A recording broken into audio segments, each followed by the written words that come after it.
이 강 표면은 물고기 비늘로 덮여있는 것처럼 보입니다. 거대한 수룡이나 다른 고대 괴물일까요? 그렇진 않아요. 실상은 훨씬 더 지루하지만 동시에 놀랍습니다. 이제 처음부터 시작하겠습니다. 이곳은 중국의 젠탕강입니다. 그리고 여기는 항저우만으로 조수가 강과 만나는 강하구입니다. 이 지역은 세계에서 가장 큰 해소가 있는 곳이에요. 해소는 조류를 거슬러 강을 밀어 올리는 강한 조수입니다. 젠탄강에서는 조수 간만의 차가 무려 9m에 달합니다. 이 지역에서는 정기적으로 큰 파도 열차가 상류로 이동하는 모습을 볼 수 있어요. 그런데 2021년 과학탐사도중 전문가들은 이 지역에서만 볼 수 있는 놀라운 자연현상을 발견했습니다. 때때로 파도가 소용돌이치며 밀려오기도 하는데요. 이것이 바로 유명한 물고기 비늘 조류입니다. 문제는 이 지역에는 회전 조류가 있기 때문에 조류가 내륙으로 이동했다가 단순히 방향을 바꾸는 것이 아니라는 점이에요. 그 대신 회전하는 해류는 속도를 바꾸지 않고 쉽게 방향을 바꿉니다. 이 때문에 젠탄강은 마치 바다처럼 비스듬한 각도로 서로 부딪히는 파도 무리와 함께 구불구불하게 흘러가는데 지금부터 이 현상에 대해 이야기해 보겠습니다. 바다의 내면 파도 패턴은 마치 바다의 신들이 거대한 체스를 두기로 결정한 것처럼 매혹적으로 보입니다. 하지만 여러분이 관찰하는 것은 사각 파도라고 알려진 현상입니다. 이 파도는 종종 크로스시 파도 또는 그리드 파도라고도 불립니다. 문제는 대부분의 파도가 해안가에 도달하여 해안선과 평행하게 부서진다는 거예요. 하지만 일부 지역에서는 이러한 파도가 수면의 체스판과 같은 패턴을 만들기도 합니다. 이러한 파도를 위에서 보면 수중격차가 정사각형의 모양의 파문을 형성한다고 생각할 수 있습니다. 하지만 사각파는 수면 아래에서 일어나는 어떤 일로 인해 발생하는 게 아니에요. 물의 움직임이 만들어내는 결과물입니다. 특정 지역의 날씨 패턴에 따라 파도가 다양한 각도로 형성됩니다. 서로 반대되는 두 파도가 충돌하면 이 독특한 패턴이 만들어집니다. 이 자연현상은 물론 아름답고 특이한 현상이지만 매우 위험하기도 합니다. 수영 중 사각파도를 발견하면 즉시 물 밖으로 나와야 해요. 사각파도는 해안에서 바다 쪽으로 흐르는 엄청나게 강한 조류로 일반적으로 이안류와 함께 발생합니다. 게다가 높이가 3m에 달할 수 있기 때문에 숙련된 수영선수도 감당하기 어려워요. 이제 바다를 뒤로하고 유럽에서 가장 큰 활화산으로 이동합니다. 에트나 화산은 입이 떡 벌어지는 연기 링 쇼로 우리를 계속 놀라게 합니다. 하지만 잠깐만요. 사람이 살고 있잖아요. 이제 대피할 때가 되지 않았나요? 화산이 곧 폭발할 것 같아요. 진정하세요. 겁먹을 필요 없어요. 전문가들은 이러한 고리의 생성이 큰 폭발이 다가오고 있다는 것을 의미하지는 않는다고 합니다. 이 하얀 연기 고리는 수증기로 만들어지고 마그마 챔버 위의 좁은 덕트 내부에서 가스 기포가 터지면서 생성됩니다. 에트나는 반지의 여인이라는 별명도 가지고 있어요. 그리고 현재 이 화산은 자체 기록을 경신하고 있습니다. 예를 들어 이 화산은 2000년 동안 약 5,000개의 연기 고리를 생성했습니다. 연구자들에 따르면 지구상에서 에트나 화산만큼 많은 화산 소용돌이 고리를 생성하는 화산은 없다고 해요. 남동 분화구는 특히 활발해서 무수히 많은 아름다운 수증기 고리를 방출합니다. 하늘에서 눈을 떼지 마세요. 최근 뉴저지 주민들이 목격한 것과 같은 광경을 목격할 수도 있습니다. 거대한 불덩어리가 가든 스테이트와 주변 지역의 하늘을 밝혔습니다. 지상으로 떨어지는 유성은 밝은 비추기처럼 보였어요. 뉴저지의 여러 도시와 뉴욕, 펜실베니아, 코네티컷의 일부 지역 주민들은 이 광경을 미국 유성학회에 보고했습니다. 이 놀라운 현상을 목격한 사람들이 온라인에 올린 보안 카메라 영상에는 새벽 3시 43분에 몇 초 만에 하늘을 가로지르는 섬광의 모습이 담겨 있습니다. 최근에 포착된 또 다른 놀라운 현상은 육안으로는 거의 볼 수 없는 세계에서 가장 희귀한 현상 중 하나입니다.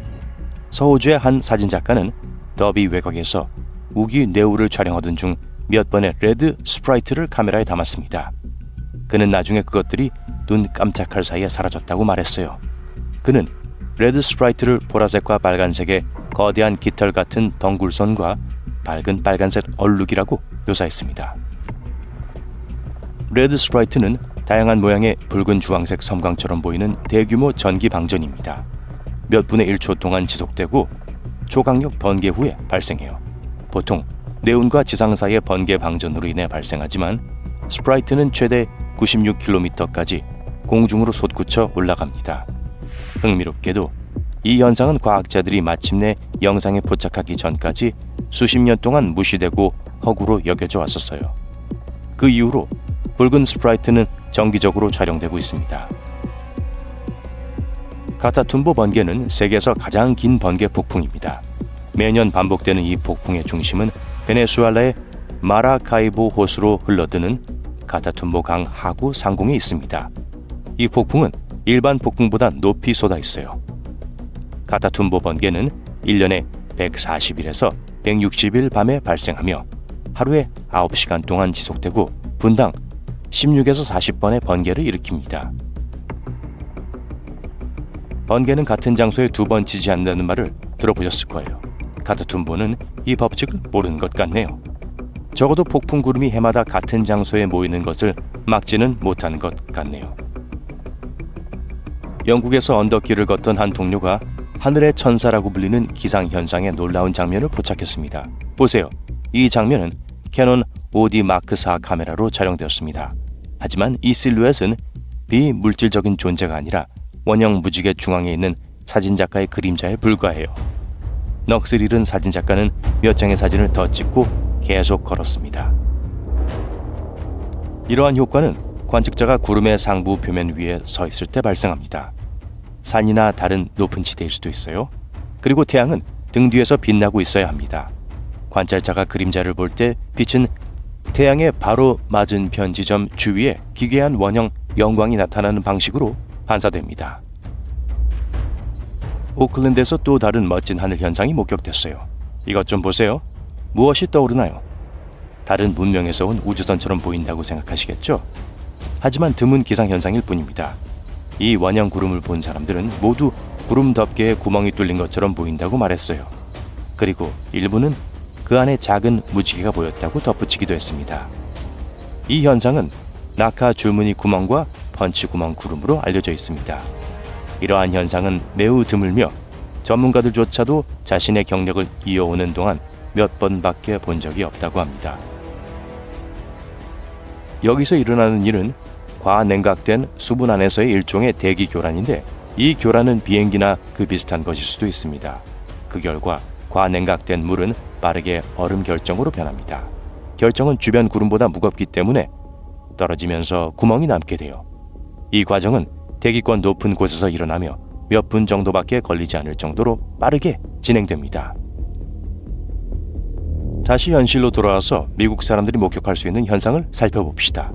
이 현상은 매우 드뭅니다. 1803년 이후 이와 비슷한 일은 없었어요. 두 개의 다른 무리에 속한 수십억 마리의 매미가 200여 년 만에 지하에서 함께 출현하고 있습니다. 이 시끄럽게 노래하는 곤충들은 모두 두 개의 뚜렷한 매미과에 속합니다. 한 그룹은 13년마다, 다른 그룹은 17년마다 수면 위로 모습을 드러내요. 두 그룹의 주기가 일치하는 경우는 매우 드뭅니다. 올해는 주기가 다른 두 그룹이 동시에 출현하는 일생에 한 번뿐인 이벤트가 일어나고 있어요. 이 그룹은 13번 무리와 19번 무리로 알려져 있습니다. 미국 남부 전역과 북쪽 일리노이주에서까지 목격되고 들리기도 해요.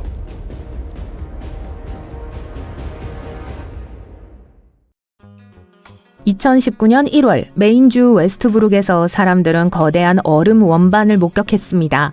원반은 마치 겨울철 회전목마 같았어요. 프레선 푸스코 강에서 빙글빙글 돌고 있었죠. 주민들은 이 원반을 얼음으로 된 게으른 수잔부터 얼어붙은 물레방아까지 다양한 이름으로 불렀어요. 폭은 약 91m로 추정되어 지금까지 본 것 중 가장 큰 얼음 디스크 중 하나였습니다. 이상하게도 회전하는 빙판은 새로운 개념이 아닙니다. 이전에도 러시아와 워싱턴 같은 곳에서는 빙판이 등장했었죠. 빙원은 거의 항상 완벽한 원이었어요. 그렇다면 왜 이런 현상이 일어날까요? 1997년 일부 과학자들은 강물이 얼음덩어리 주위에 소용돌이 효과를 일으켜 완벽하게 원형이 되도록 부드럽게 만들기 때문이라고 생각했습니다. 하지만 2016년에 다른 과학자들은 강물의 흐름이 이 원반의 시작을 도왔지만 온도 변화로 인해 원반이 계속 빙글빙글 돌았다고 주장했어요. 물이 따뜻해지면 얼음이 녹아 가라앉으면서 소용돌이가 생겨 원반이 계속 회전하게 돼요. 물이 따뜻할수록 더 빨리 회전하고요. 노르웨이의 헤스달렌에 대해 들어보신 적이 있나요? 오로라와는 다릅니다. 이 불빛은 빛나는 공이라고 생각하시면 돼요. 적어도 1930년대부터 관측되기 시작했습니다. 이 빛나는 경이로움은 모든 종류의 색상과 모양으로 나타나며 때로는 깜빡거리기도 하고 때로는 공중에서 차가워지기도 해요. 헤스달렌 불빛은 일주일에 10회에서 20회 정도 나타날 수 있습니다. 낮과 밤에 모두 나타나요. 몇 초 동안 지속되거나 1시간 이상 맴돌기도 해요. 흥미롭게도 아무도 이 빛이 정확히 무엇인지에 대한 단서를 가지고 있지 않아요. 이 불빛을 이해하려는 노력에는 1983년에 시작된 프로젝트 헤스달렌과 이후의 트라이앵글 프로젝트 같은 것이 포함됩니다. 지속적인 연구에도 불구하고 불빛의 기원에 대한 합의된 결론은 아직 없어요. 천체, 항공기 또는 신기루를 잘못 인식한 결과라는 설명이 제시되기도 합니다. 한 이론은 불빛을 채굴로 인한 공기 중 먼지와 연결짓고 다른 이론은 라돈 붕괴 과정에서 이온화된 공기와 먼지로 형성된 플라즈마를 언급해요. 링잉 록스는 여러분이 몰랐던 멋진 지질학적 현상이고 신비한 자연현상 투어의 다음 목적지입니다. 미국 벅스 카운티에서 찾을 수 있어요. 이 바위를 망치나 다른 바위로 두드리면 울리기 시작해요. 과학자들이 이 현상을 연구해왔지만 아직 미스테리가 남아있어요. 이에 대한 가설도 여러 가지가 있습니다. 돌의 크기와 모양, 돌을 쌓는 방식 등이 소리에 영향을 미칠 수 있어요. 하지만 그것만으로는 울리는 소리가 나지 않아요. 금속성 소리로 묘사되는 경우가 많지만 이는 암석의 밀도와 내부 응력 때문일 뿐 철분 함량 때문이 아닐 가능성이 높습니다. 1960년대의 한 과학 실험에 따르면 울리는 능력은 외부 풍화가 아닌 내부 스트레스에서 비롯된 것으로 나타났어요. 바위밭 한가운데서 발견된 살아있는 암석은 절단 후 팽창 또는 이완 현상을 보였는데 이는 내부 탄성 응력이 있음을 나타냅니다. 건조한 들판에서 풍화 속도가 느리면 이러한 응력이 발생할 수 있어요. 유물 스트레스 이론에 따르면 이러한 바위는 기타줄처럼 작용한다고 해요. 스트레스를 받지 않은 바위는 둔탁한 소리를 내지만 스트레스를 받는 바위는 다른 주파수로 공명해요. 이 돌은 밭에서 제거해도 여전히 울릴 수 있기 때문에 돌을 훔쳐야 한다는 속설이 생겨났습니다. 이제 대부분의 밭에는 작은 울림통들이 제거됐고 큰 돌을 부수면 울림이 멈춰요. 1톤이 넘는 나머지 작은 울림통들을 옮기려면 대형 장비가 필요해요. 나가 불덩이에 대해 이야기해볼게요. 나가 불덩이는 아시아 메콩강에서만 나타납니다. 이 까다로운 불덩어리는 250km에 달하는 강에 서식해요. 붉게 빛나는 이 공은 물속에서 자연스럽게 공중으로 솟아오릅니다. 그 범위는 작은 반짝임부터 농구공 크기까지 다양해요. 보고된 불덩이의 수는 밤마다 수십 개에서 수천 개까지 다양합니다. 1년 내내 볼 수 있지만 늦가을 보름달이 뜨는 시기에 가장 많이 보여요. 왜 그럴까요? 이것도 또 하나의 미스테리 중 하나입니다. 어떤 사람들은 이 현상을 과학적으로 설명하려고 노력했어요. 한 가지 이론은 습지 환경의 인화성 포스핀가스가 원인일 수 있다고 주장해요. 하지만 회의론자들은 자연 발화가 원인이 아닐 가능성이 높다고 주장합니다. 또 다른 과학적 설명으로는 용액의 표면 전기가 방전될 때 생성되는 자유부유 플라즈마 구체가 있습니다. 하지만 이건 보통 자연적으로 발생하는 게 아니라 실험 중 통제된 환경에서 발생해요. 공 번개 이야기를 계속 이어가 볼게요. 공중에 빛나는 공이 나타나는 매우 드문 현상입니다. 천둥 번개가 치는 동안 지상 가까이에서 일반 번개와 함께 나타나는 걸 좋아하는데요. 빨간색, 주황색, 노란색, 흰색 또는 파란색일 수 있고 슉슉거리는 소리와 펑키한 냄새를 동반하는 경우가 많아요. 이 화려한 빛의 구체는 짧은 쇼예요. 단 몇 초간 지속되며 주위를 맴돌다가 펑! 때로는 조용히, 때로는 작은 소리와 함께 사라집니다. 공 번개는 골칫거리처럼 보일 수도 있지만 보통은 무해해요. 물론 간혹 물건을 태우거나 녹이는 것으로 알려져 있지만 우리를 노리는 건 아닙니다. 과학자들은 이런 현상이 왜 발생하는지 일반 번개와 어떤 관련이 있는지 완전히 확신하지 못합니다. 사람들은 이상한 공기나 기체의 움직임, 고밀도 플라즈마, 심지어 빛나는 기체의 소용돌이 같은 아이디어를 떠올리고 있어요. 플라즈마 버블에 갇힌 마이크로파 방사능도 그 목록에 포함되어 있습니다. 하지만 구슬번개와 혼동하지 마세요. 구슬 번개는 구슬이 모여 있는 것과는 다른 것으로 번개가 1초 정도 지속될 때 발생합니다. 우리는 지금 마피미 사일런트 존에 와 있습니다. 멕시코의 볼손데 마피미 근처에 있는 곳인데요. 이 사막지대에서는 어떤 무선 신호도 잡히지 않고 누구와도 대화할 수 없다는 이야기가 전해져 내려옵니다. 1970년 7월 유타주에서 출발한 로켓이 궤도를 이탈해 이곳에 착륙했어요. 로켓에는 일종의 코발트가 실려 있었죠. 당국은 추락 현장에서 수톤의 흙을 치워야 했습니다. 이제 청소 덕분에 사일런트 존은 신화에 쌓여 있습니다. 사람들은 이상한 자석 물질이 전파를 망가뜨리고 식물과 동물이 돌연변이를 일으킨다고 이야기해요. 주민들도 이에 동조해서 지역 관광을 활성화하고 있습니다. 이제 태양에 대해 조금 이야기해 볼까요? 태양은 그냥 커다란 불덩어리가 아니에요. 코로나라는 외칭이 있습니다. 가스로 만들어진 보이지 않는 태양 자켓이라고 생각하시면 돼요. 태양이 매우 밝기 때문에 보통은 보이지 않지만 여기에는 비결이 있습니다. 개기일식이 일어나는 동안 달이 태양과 지구 사이를 지나가면 코로나가 하얗게 빛나면서 나타나죠. 코로나는 태양 표면보다 훨씬 더 뜨겁게 타오르는데 좀 이상해요. 과학자들은 이 열의 미스테리를 풀기 위한 임무를 수행하고 있어요. 그들은 태양에서 코로나로 발사되어 폭발하고 사물을 데우는 열폭탄이라는 걸 발견했어요. 하지만 이는 퍼즐의 한 조각에 불과할 수 있습니다. 태양 표면은 자기장으로 뒤덮인 놀이터와 같아요. 이 자기장은 태양의 루프나 깃발과 같은 멋진 모양을 만들어내죠. 특수 망원경은 이 멋진 패턴을 가까이에서 볼 수 있도록 도와줍니다. 코로나는 우주로 뻗어나가며 거기에서 태양계를 통과하는 태양풍을 내보내요. 코로나의 입자는 매우 빨라서 태양의 중력을 벗어납니다. 쿠알라 셀랑고르 해변에는 썰물 때만 방문할 수 있는 멋진 장소가 있어요. 매일 시간이 바뀌기 때문에 밀물 때는 갈 수 없습니다. 대부분의 경우 지도에도 표시되지 않을 정도로 바다 밑에 숨어 있어요. 하지만 밀물때가 딱 맞으면 말레이시아의 살라르데 우유니처럼 펑 하고 떠오릅니다. 사람들은 이곳을 하늘의 거울이라고 부르는데 물속에 잠기지 않을 때는 거대한 하늘이 반사된 모습으로 변하기 때문이에요. 멋진 인스타 사진을 찍을 수 있는 장소입니다. 훌륭한 여행지일 뿐만 아니라 모래사장 곳곳에 사는 바지락 등 다양한 해양 생물의 서식지이기도 해요. 비가 멈추지 않고 가장 오랫동안 내린 시간이 궁금한 적이 있나요? 남미의 아타카마 사막과 같이 건조한 곳에 있다면 1시간 동안의 비도 큰 문제가 될 수 있습니다. 그곳에서는 신기록을 세울 수도 있어요. 하지만 아마존 열대우림과 같이 비가 많이 오는 곳에서는 40일 연속으로 비가 내린다고 해도 눈길을 끌지 못할 수 있습니다. 흥미로운 점은 사람들이 거주하고 추적한 곳에만 강우량 기록이 있다는 거예요. 많은 마을과 도시에서 강우량 데이터 수집을 생략하고 있습니다. 게다가 지구상에는 열대우림이나 대양처럼 사람이 살지 않는 곳이 너무나 많아요. 따라서 우리의 강우량 지식은 다소 불완전합니다. 이제 기록에 대해 이야기하자면 하와이에는 몇 가지가 있어요. 특히 바람이 산 쪽으로 불어오는 섬에서는 비가 오는 날이 매우 긴 편입니다.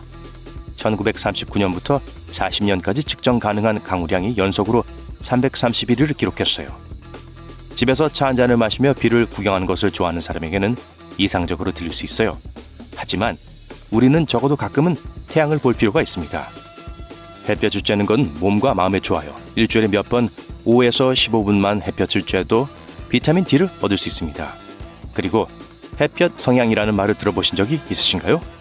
연구자들에 따르면 사람들은 주변에 햇빛이 많지 않으면 우울한 기분을 느끼지만 맑은 날은 우리를 더 행복하게 만든다고 합니다. 햇빛은 나쁜 기분을 없애는 세로토닌을 증가시킵니다. 햇빛 세로토닌은 기분만 좋게 하는 게 아니에요. 수면에도 도움이 됩니다. 그리고 심장 건강에도 도움이 돼요. 햇볕이 피부에 닿으면 우리 몸은 산화질소라는 물질을 분비하여 혈압을 낮춥니다. 혈압이 건강하면 심장도 건강해져요. 이제 881일 연속으로 비를 맞아야 했던 사람들에게 이 말을 해보세요. 네, 거의 3년 동안 비가 내리면서 이 기록이 세워졌어요. 이 기록은 하와이 호노무 마키에서 1913년부터 1916년까지 일어났습니다. 이 지역은 열대우림이기 때문에 내일이 없는 것처럼 비가 내렸어요. 구름은 어떻게 비를 내리게 할까요? 비는 습한 공기가 하늘로 올라가서 약간 쌀쌀해지면 내립니다. 이 공기가 차가워지면 작은 수증기 분자들이 모여서 푹신한 구름팀처럼 보이는 아주 작은 물방울을 형성해요. 이제 이 구름 안에서는 상황이 장난스러워집니다.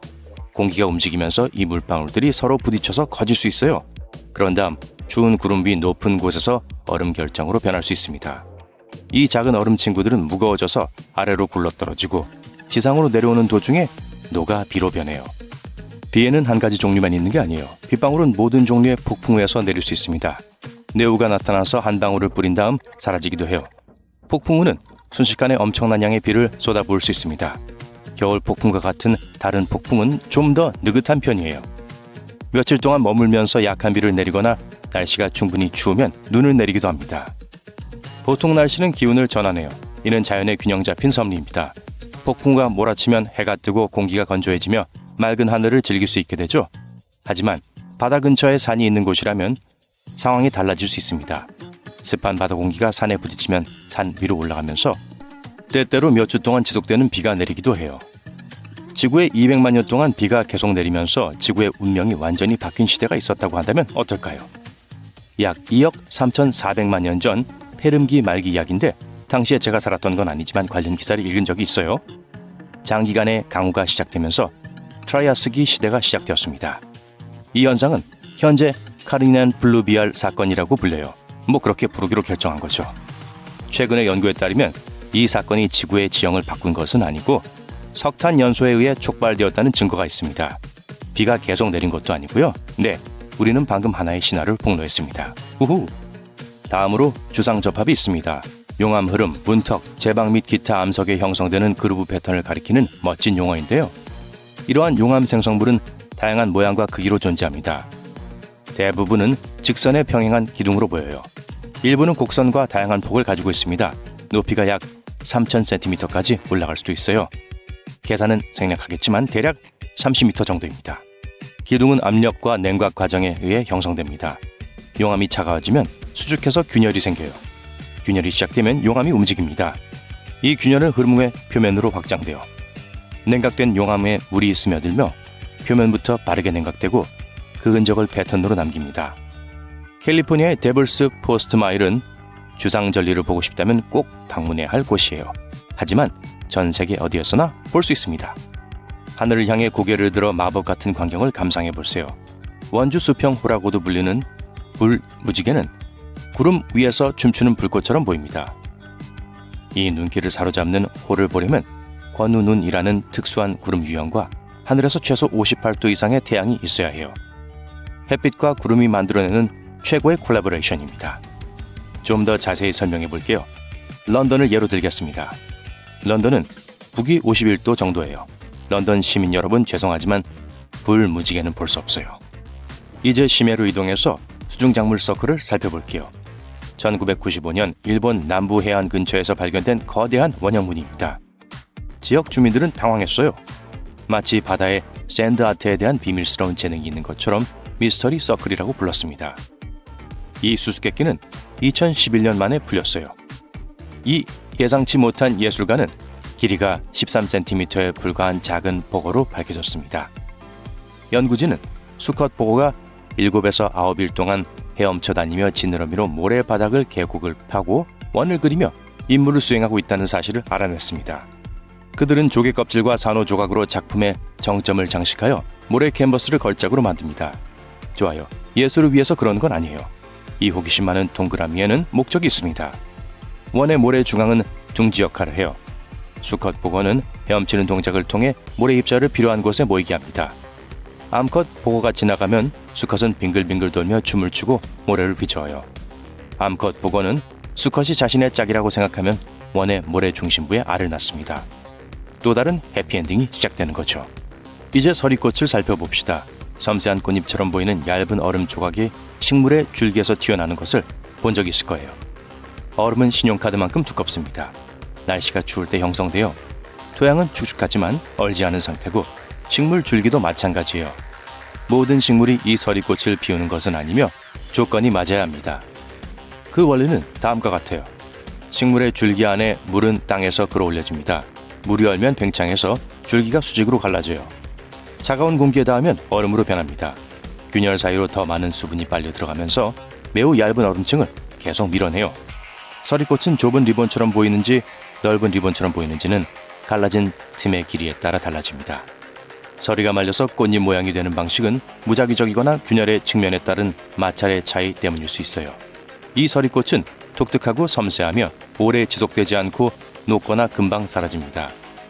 서리꽃을 발견하려면 특히 잔디를 많이 깎지 않는 곳에 키가 큰 풀을 잘 살펴보세요. 보라색 철쭉, 블랙베리, 날개 줄기에 주목하세요. 오늘날은 과학 기술이 매우 발달해서 거의 모든 자연 현상을 과학으로 설명할 수 있는 것처럼 보일 수 있습니다. 하지만 항상 그런 것은 아니에요. 어떤 것들은 여전히 전문가들을 당황하게 하고 이색적인 이론을 세우게 합니다. 그러한 현상 중 몇 가지를 살펴봅시다. 헤스달렌 불빛은 노르웨이 중부의 헤스달렌 계곡에서 관찰할 수 있는 수수께끼 같은 현상입니다. 계곡 너머로 매우 특이한 불빛을 자주 볼 수 있기 때문이죠. 주로 밤에 나타납니다. 불빛은 일반적으로 흰색이지만 때때로 노란색이나 붉은색으로 변하기도 해요. 불빛의 색이 변하는 이유는 아무도 모릅니다. 게다가 불빛은 움직일 수도 있어요. 한순간에는 공중에 정지한 것처럼 보이다가도 다음 순간에는 번개처럼 빠른 속도로 어딘가로 이동하기도 합니다. 특정 장소에만 나타나는 것도 아니고 체류 기간을 예측할 수도 없어요. 1980년대부터 수행된 모든 연구에도 불구하고 과학자들은 여전히 이 현상과 이러한 이상한 빛의 행동을 설명하지 못하고 있어요. 정어리런은 5월부터 7월까지 진행됩니다. 이 기간 동안 수백만 마리의 정어리가 남아프리카의 동해안을 따라 북쪽으로 헤엄쳐 올라가요. 이때부터 시작되는 먹이 사냥 열풍을 상상할 수 있으시겠죠? 정어리의 이동이 시작되려면 수온이 섭씨 21도 이하로 내려가야 한다고 알려져 있습니다. 어려운 이름을 가진 이 버섯은 일본과 텍사스에만 발견됩니다. 과학자들은 왜 이 두 곳에서만 발견되는지 매우 혼란스러워해요. 같은 위도에 있는 것은 사실이지만 같은 위도에 이 두 곳만 있는 건 아니에요. 게다가 서로 너무 멀리 떨어져 있잖아요. 2004년 버섯의 DNA 연구를 한 결과 전문가들은 두 개체군이 약 1900만 년 전에 두 개의 혈통으로 분리되었을 수 있다고 제안했습니다. 플로레스 섬 중심부에는 켈리무투라는 높이 약 1km에 달하는 화산이 있습니다. 그 기슭에는 작은 마을이 있어요. 이 지역의 주요 명소를 보고 싶다면 반드시 이곳에 머물러야 해요. 제가 말하는 명소는 노인의 호수, 젊은 남자와 여자의 호수, 마법에 걸린 호수로 알려진 세 개의 호수입니다. 이 호수가 왜 그렇게 인기가 있고 많은 사람들을 끌어들이는 걸까요? 설명할 수 없을 정도로 색이 변하기 때문이에요. 고대 전설에 따르면 호수는 인간 영혼의 마지막 안식처라고 합니다. 그리고 그 영혼들은 그들의 행동에 따라 다른 호수에 머물러요. 과학적 연구에 관해서라면 아직 아무도 색이 변하는 원인을 밝혀내지 못했습니다. 하지만 이론가들은 수중 화산 활동 때문일 수 있다고 추정하고 있어요. 화산 활동이 광물을 호수 표면으로 밀어 올리는 것일 수도 있죠. 그런 다음 어떤 원소에 따라 호수가 선홍색, 밝은 청록색 또는 올리브색으로 변할 수 있습니다. 하지만 가장 멋진 점은요, 호수가 동시에 모두 같은 색을 띠지 않는다는 거예요. 이 현상은 전 세계 어디에서도 관찰된 적이 없는 독특한 현상입니다. 주전자에서 물이 끓고 있음을 알려주는 성가신 소리를 들어본 적이 있는 분이라면 휘슬이 어떤 소리인지 상상하실 수 있을 거예요. 다른 설명할 수 없는 소리처럼 등골이 오싹해지는 소리는 아니지만 그렇다고 해서 덜 신비로운 건 아니죠. 이 소리는 정말 알기 어렵습니다. 1967년에는 단 한 대의 수중 마이크만이 이 소리를 포착할 수 있었어요. 당시 연구자들은 소음의 원인을 정확히 찾아내지 못했습니다. 이 특이한 소리의 가장 유력한 원인은 해저 화산 중 하나의 폭발이에요. 그런데 다시 한번 말하지만 이를 확신할 만한 증거는 충분하지 않습니다. 버뮤다 삼각지대의 신비로움에 감탄하지 않은 사람은 지구상에 없을 거예요. 그런데 그다지 유명하지 않지만 그만큼 위험한 또 다른 삼각형이 있다는 사실을 아는 사람은 많지 않습니다. 드래곤스 트라이앵글 또는 악마의 바다는 일본과 본인 제도 사이에 있는 지역인데요. 필리핀 바다의 상당 부분도 포함하고 있습니다. 그래서 사람들은 이곳을 태평양 버뮤다 삼각지대라고 부르기도 해요. 놀랍게도 사실인지 아닌지 모르겠지만 악마의 바다는 버뮤다 삼각지대의 정반대편에 위치해 있습니다. 이곳에서는 북대서양 삼각지대와 마찬가지로 선박과 비행기가 규칙적으로 사라지는 경향이 있어요. 사람들은 또한 바다에서 유령선을 목격했다고 보고합니다. 과학자들은 사라지는 선박과 항공기에 대해 논리적인 이유를 제시하지만 대부분의 사람들은 여전히 드래곤스 트라이앵글의 초자연적인 특성을 믿고 있어요. 1991년 태평양에서 업스위프라고 불리는 기괴한 소리가 처음으로 등록되었습니다. 이 소리의 가장 특이한 점 중 하나는 소리가 끊임없이 변화한다는 거예요. 고주파에서 저주파로 그리고 다시 고주파로 다양하게 변합니다. 겨울과 여름보다 봄과 가을에 더 잘 들려요. 이 소리는 바다 밑바닥에서 수면으로 이동합니다. 과학자들은 이 현상을 설명하는 이론을 가지고 있어요. 해저 화산의 활동이 이 소리의 원인일 수 있다고 생각합니다. 얼음처럼 차가운 바닷물에 쏟아지는 뜨거운 용암이 이론적으로 이러한 소리를 낼 수 있어요. 하지만 연구자들은 아직 이 이론을 뒷받침할 만한 증거를 찾지 못했습니다. 발트해와 큐로니안 라군을 가르는 얇은 큐로니안 숲에는 지구상에서 가장 기괴한 장소 중 하나가 있습니다. 현지인들은 이 지역을 춤추는 숲이라고 부르는데 그 이유는 이 숲의 소나무들이 놀랍도록 특이한 모양을 하고 있기 때문입니다. 소나무는 땅을 따라 나선형과 원형으로 뒤틀리고 있어요. 물론 왜 이런 일이 일어날 수 있는지에 대한 몇 가지 이론이 있습니다. 어떤 사람들은 한때 그 자리에 엄청난 양의 양의 에너지와 음의 에너지가 충돌했다고 주장해요. 보다 현실적인 사람들은 이 지역의 모래 토양이 너무 불안정해서 나무가 똑바로 자라지 못한다는 지질학적 원인을 찾기도 합니다. 물에서 불어오는 강한 바람이 나무의 모양에 영향을 미친다는 설이 가장 널리 퍼져 있어요. 어쨌든 전문가들은 아직 최종 결론을 내리지 못했습니다. 바톰스키 분화구는 완벽한 모양을 가진 산으로 묘사됩니다. 그 크기는 25층짜리 건물보다 더 커요. 꼭대기가 잘린 채 숲 한가운데에 자리 잡고 있어 꽤나 멋진 광경을 선사합니다. 사실 분화구의 모양은 꽤 특이합니다. 약 12m 높이의 둥근 내부 돔이 있어요. 언뜻 보기에는 화산처럼 보입니다. 하지만 자세히 살펴보면 그렇지 않다는 것을 알 수 있어요. 원뿔 중앙의 돔은 화산으로서는 매우 드문 형태입니다. 또한 이 지역에는 수백만 년 동안 화산이 없었던 반면 분화구의 나이는 약 250년으로 추정돼요. 분화구의 기묘한 모양은 과학자들이 지금까지 본 적이 없는 것과 같아요. 어떤 이론도 이 분화구의 기원을 설명하지 못한다는 사실과 함께 이 분화구에 대한 미스터리를 더합니다. 그리고 가장 무서운 건 이게 아니에요.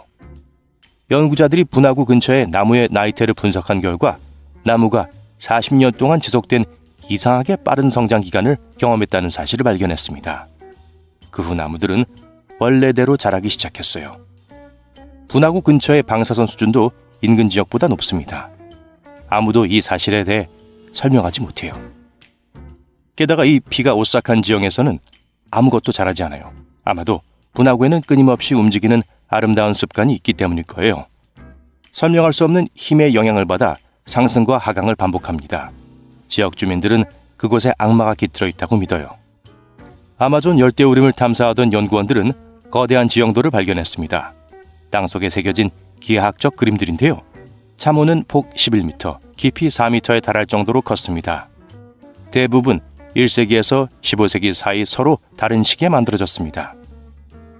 볼리비아와의 브라질 북부에는 450개 이상의 지역 문양이 있습니다. 가장 오래된 것은 약 3,000년 전에 만들어졌을 가능성이 높아요. 이 거대한 토목공사는 공동회의와 토론에 사용되었을 가능성이 높습니다. 하지만 과학자들은 아직 충분한 증거를 찾지 못했어요. 우리에겐 태양도 달도 은하수도 하나뿐입니다. 정말 그럴까요? 과학자들이 우리 은하수가 하나뿐이라는 사실을 의심하게 만드는 신비한 일이 일어났어요. 하와이 섬에는 마우나케아라는 멸종된 화산이 있습니다. 이곳에서 은하수의 쌍둥이 형제가 망원경에 포착됐어요. 밤하늘에서 관측자들은 은하 모양으로 뒤틀리는 신비한 나선형을 목격했는데 은하수와 비슷하게 생겼습니다. 이 나선은 금방 사라졌지만 과학자들을 당황하게 만들었죠. 얼마 후 그들은 이 나선이 은하수의 쌍둥이 형제가 아니라 스페이스X 로켓이 발사되었기 때문이라는 결론을 내렸습니다. 조심하세요. 방금 서 있던 곳 근처에 외로운 나무에 번개가 쳤어요. 나무에 불이 붙었고 불기둥이 하늘로 솟아오르고 있습니다. 여전히 비가 내리지 않고 기둥은 점점 더 커집니다. 이 현상은 들어본 적은 있어도 실제로 본 적은 없을 불토네이도입니다. 이러한 현상은 기압의 차이로 인해 바람이 지상과 가까운 곳에서 원을 그리며 흐를 때 발생해요. 이런 미니 토네이도는 일반적으로 작은 잔해, 먼지, 모래, 나뭇잎 등이 공중으로 솟아오르며 빠르게 원을 그리며 날아다니기 때문에 쉽게 알아차릴 수 있습니다. 근처에 불의 근원이 있으면 깔때기가 불을 잡아 풀무질하듯 더 강하게 불어넣을 수 있어요. 불길은 빙글빙글 돌면서 점점 더 높이 치솟아 결국에는 소용돌이치며 타오르는 탑을 만들어요.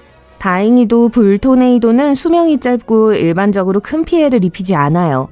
토네이도가 평범하지 않은 것처럼 비도 비범할 수 있습니다. 하늘을 날아다니는 거미떼에 놀라셨다면 그건 바로 거미비입니다. 거미비가 진짜 존재하는지 궁금하시다면 네, 존재해요.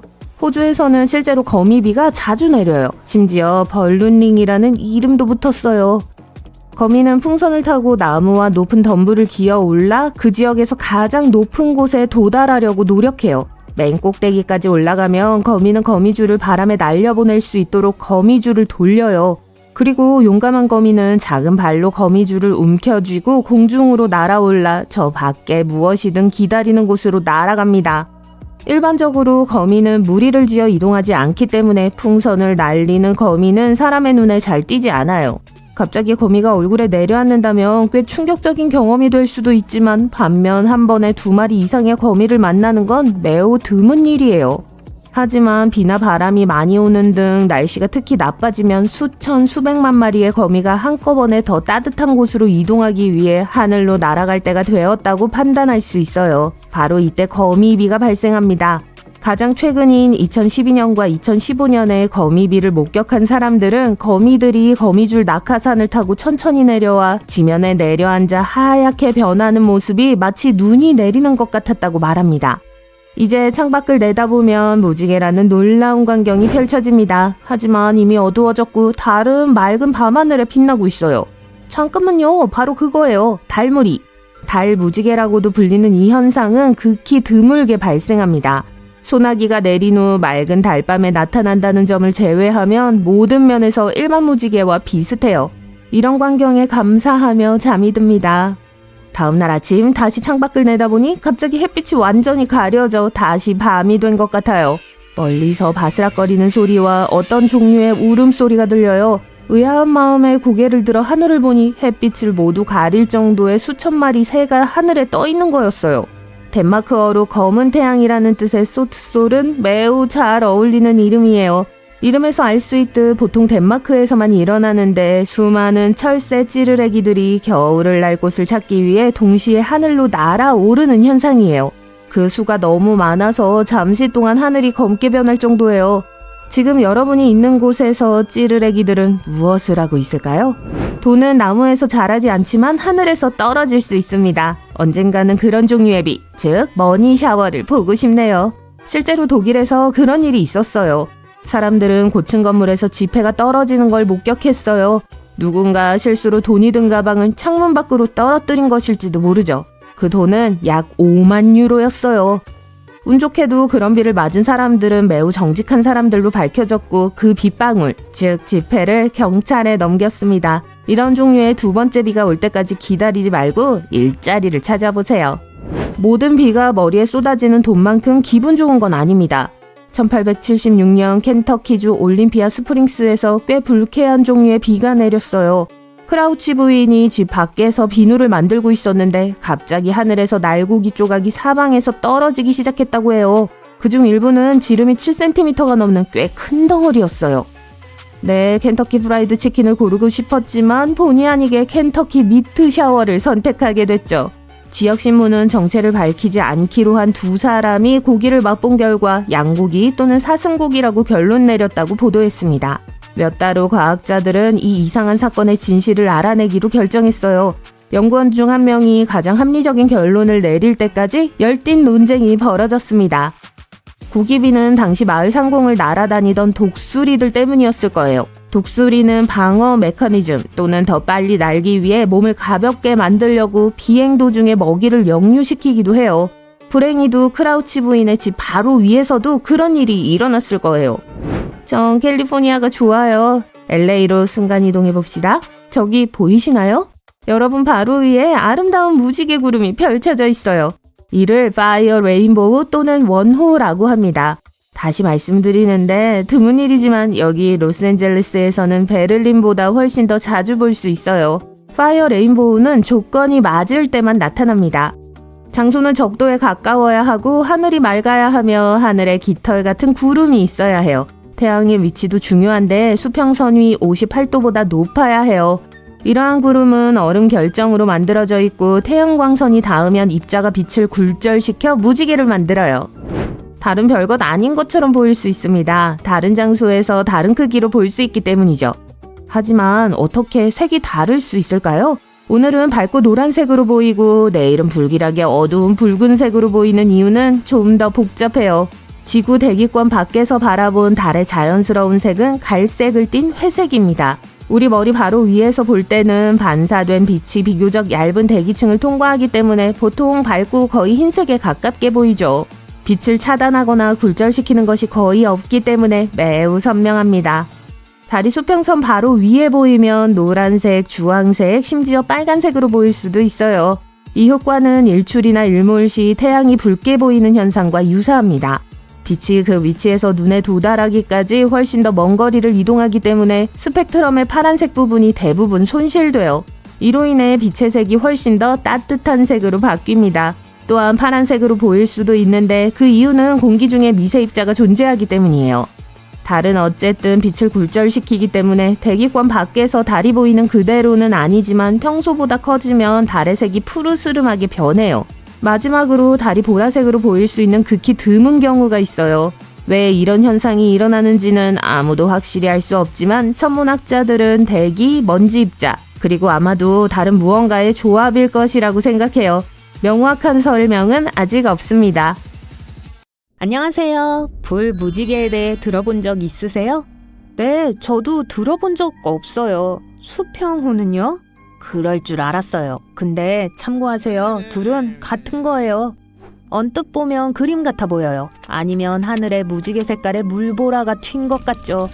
이름에도 불구하고 불이나 비와 공통점은 없어요. 이 현상은 특정한 형태의 얼음 구름을 통해 태양이 빛날 때 드물게 발생해요. 무지개 태도 그만큼 독특해요. 다시 말하지만 태양에서 나오는 빛을 완벽한 고리로 구부리기 위해서는 구름에 있는 특정한 종류의 얼음 결정체가 지구 표면에 존재해야 해요.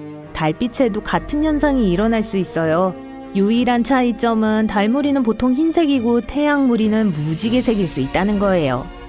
고도가 높은 지역을 방문하면 페니텐트를 우연히 발견하는 행운아 중 한 명이 될 수도 있어요. 기본적으로 자연적으로 형성된 뾰족한 얼음 기둥을 말해요. 이게 형성되기 위해서는 건조한 공기에 매우 춥고 고도가 높은 환경이 필요해요. 햇빛은 얼음을 물로 녹이는 대신 수증기로 바로 바꿔버려요. 그래서 이 눈과 얼음의 날들이 지구 표면에 나타나기 시작하는 거예요. 귀여워 보일 순 있지만 4.5m까지 자랄 수 있어요. 작은 각각의 용암 방울들이 바람을 만나면 어떻게 될까요? 기본적으로 펠레의 털이 돼요. 제가 설명할게요. 펠레라는 단어는 화산을 뜻하는 고대 하와이 상징에서 유래해요. 바람이 작은 용암방울을 집어들 때마다 머리카락과 같은 가닥으로 느리는데 이건 유리철사를 만드는 과정과 비슷해요. 이 섬세한 가닥들은 2m까지 뻗을 수 있어요. 드물게 구름 없이도 비가 올 수 있어요. 근데 진짜일까요? 이 희귀한 현상 이면에 있는 과학을 살펴봅시다. 비가 태양에서 바로 내리는 것처럼 보이는데 종종 우린 이걸 선샤워, 즉 여우비라고 불러요. 하지만 분명히 하자면 비가 별에서 직접 내리는 방법은 없어요. 비구름은 그 특정 위치에서 약간 떨어져 있어요. 태양광선에 각이 지면서 구름이 보이지 않게 돼요. 여러분이 있는 방향으로 비를 뿌리게 바람을 조금 불어주면 짜잔! 여우비가 내리죠. 볼리비아의 우유니 소금 호수라고 불리는 곳이 있어요. 세계에서 가장 큰 소금 평지예요. 또한 배터리를 만드는 데 중요한 요소인 전 세계 리튬의 절반이 있는 곳이기도 하죠. 하지만 여긴 또 뭐가 그렇게 특별한 거죠? 장마철이 올 때마다 이 평평한 땅을 완벽하게 반사되는 거울 호수로 바꿔줘요. 여러분은 피해 폭포에 대해 들으면 무엇이 떠오르시나요? 공포 영화요? 이건 남극 대륙에서 가장 건조한 지역 중 한 곳에 위치한 일련의 폭포일 뿐이에요. 특별한 종류의 박테리아로 가득 찬 지하 호수에서 나오죠. 이 작은 유기체들은 당 대신 황산염을 연료로 사용하기 때문에 과학자들에게는 매우 흥미로워요. 이 호수에 포함된 물은 철로 너무 가득 차 있어서 기본적으로 공기와 만나면 녹이 슬어버려요. 따라서 트레이드마크인 이름을 주는 붉은 폭포가 생기는 거죠. 좋아요. 우리 모두 그 노래를 알고 있지만 사실 이건 지어낸 게 아니에요. 실제로 사막의 장미라고 불리는 게 있어요. 근데 식물이 아니라 광물 석고의 독특한 형태예요. 종종 홍수가 날 수 있는 건조한 모래 지역에서 발달하죠. 습한 환경과 건조한 환경 사이에 끊임없는 전환으로 석고 결정이 모래 알갱이 사이에 나타나는데 결정이 여기에 갇혀서 장미와 같은 모양을 형성해요. 사하라의 눈에 대해 들어본 적 있으신가요? 과학자들은 여전히 그게 어떻게 형성되었는지 알아내기 위해 노력하고 있어요. 그 위를 날아야만 볼 수 있지만 기본적으로 약 1억 년 전으로 거슬러 올라가야 하는 자연적으로 형성된 돔이에요. 아니요, 전 그때 존재하지 않았어요. 대략적인 지름은 40km이고 많은 동심원 고리들로 이루어져 있어요. 가장 큰 곳인 중심 영역은 지름이 약 30km예요.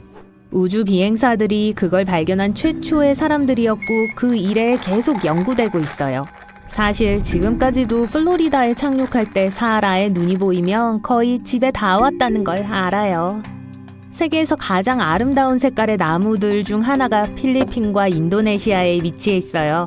무지개 유칼립투스라고 불리는 거예요. 나무가 나이 들어감에 따라 색을 바꾸고 껍질을 벗는 나무 껍질 때문에 그 이름을 얻었죠. 보통 입에서 발견되는 엽록소라고 불리는 물질을 밝은 녹색 나무 껍질이 함유하고 있기 때문에 그게 제일 어린 나무 껍질이에요. 그런 다음 보라색으로 바뀌고 빨간색으로 바뀌어요. 마침내 자라면서 엽록소를 잃으면 갈색으로 바뀌고요. 숲으로 착각하지 마세요. 이건 나무 한 그루예요. 그리고 아니요, 그건 일종의 착시 현상도 아니에요. 제가 설명드릴게요. 그 흙 아래에는 땅 위에 보이는 약 47,000그루의 나무와 같은 모양을 이어주는 복잡한 뿌리의 네트워크가 있어요. 이 나무는 사시나무예요. 이 나무들 중 일부는 세계에서 가장 오래되고 큰 유기체들 중 하나예요.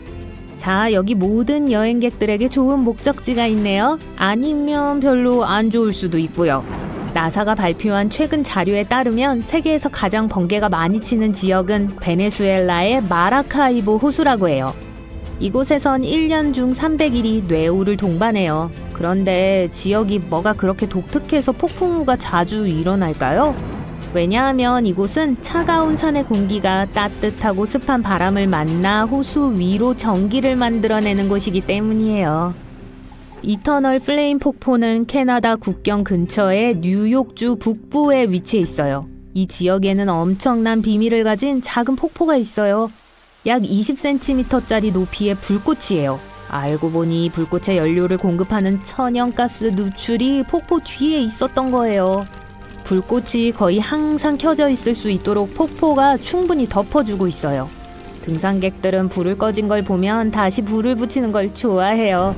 이 현상은 사실 꽤 흔하지만 대부분의 다른 것들보다 더 신선해서 더 많은 인기를 얻고 있어요. 그리고 사진이 아주 잘 나오잖아요. 솔직히 말해서요.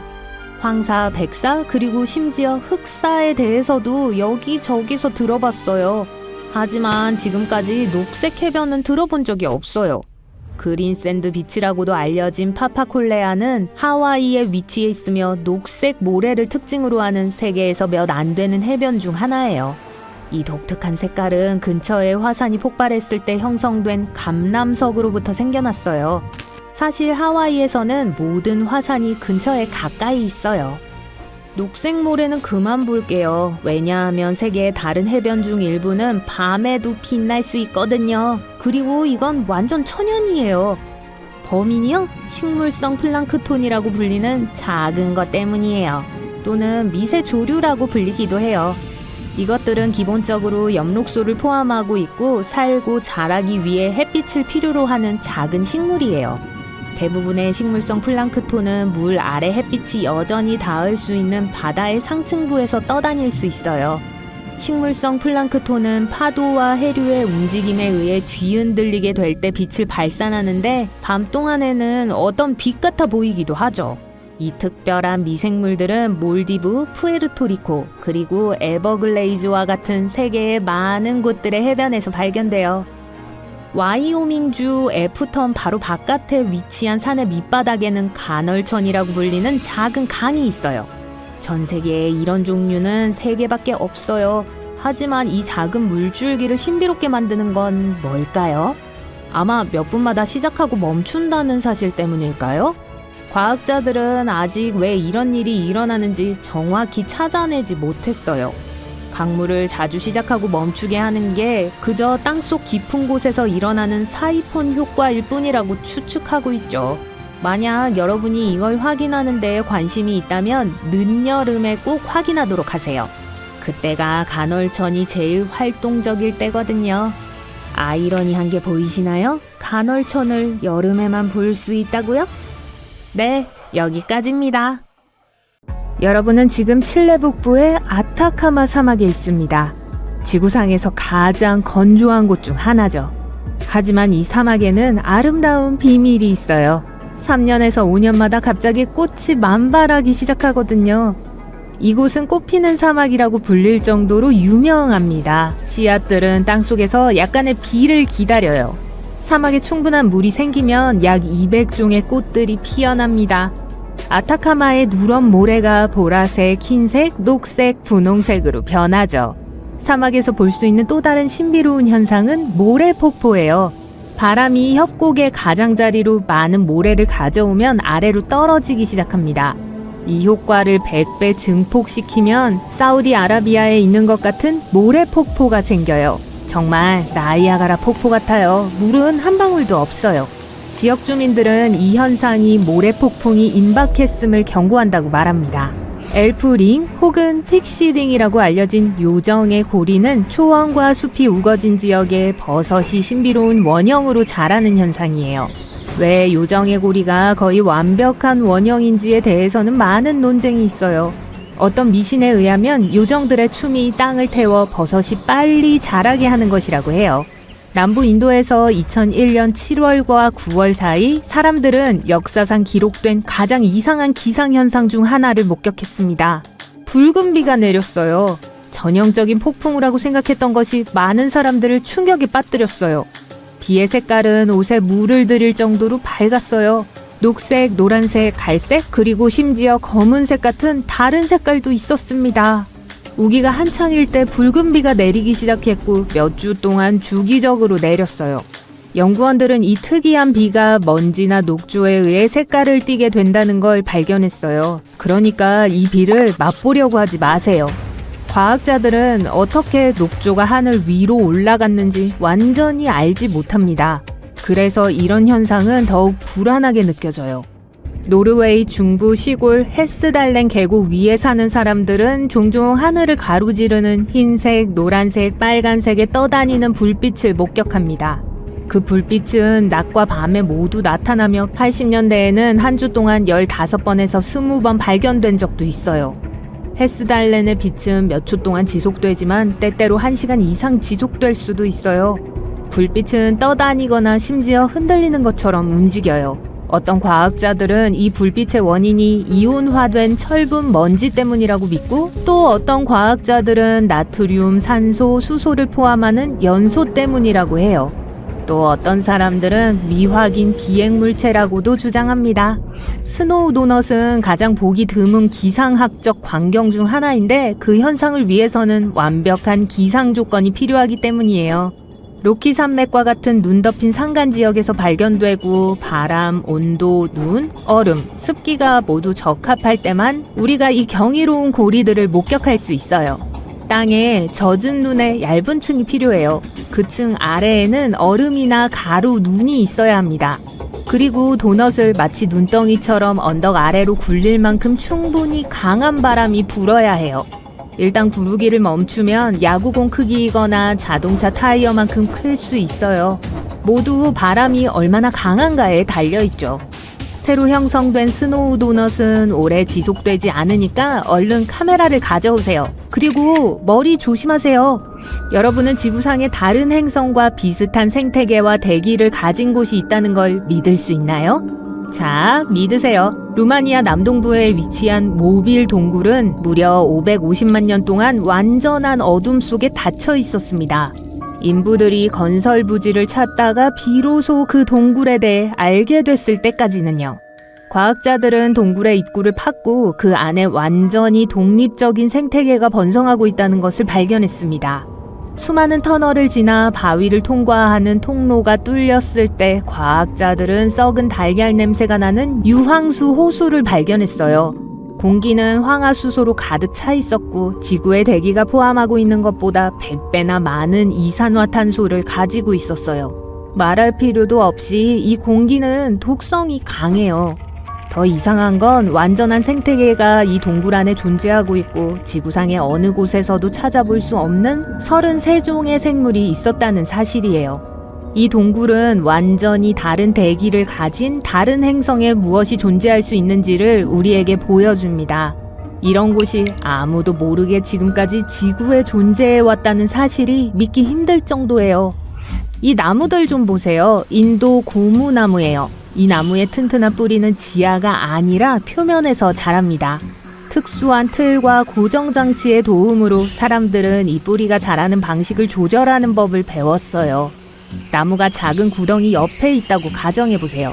이 구덩이의 한쪽 끝에서 다른 쪽 끝까지 다리를 만들어야 해요. 자라나는 나무 뿌리를 필요한 방향으로 향하게 하세요.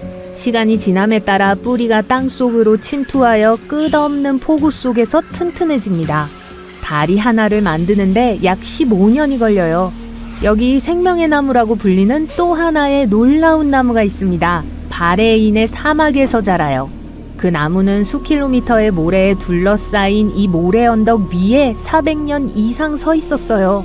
이곳은 굉장히 덥고 습기도 없어요. 그럼에도 불구하고 그 나무는 녹색잎이 있고 계속해서 자랍니다.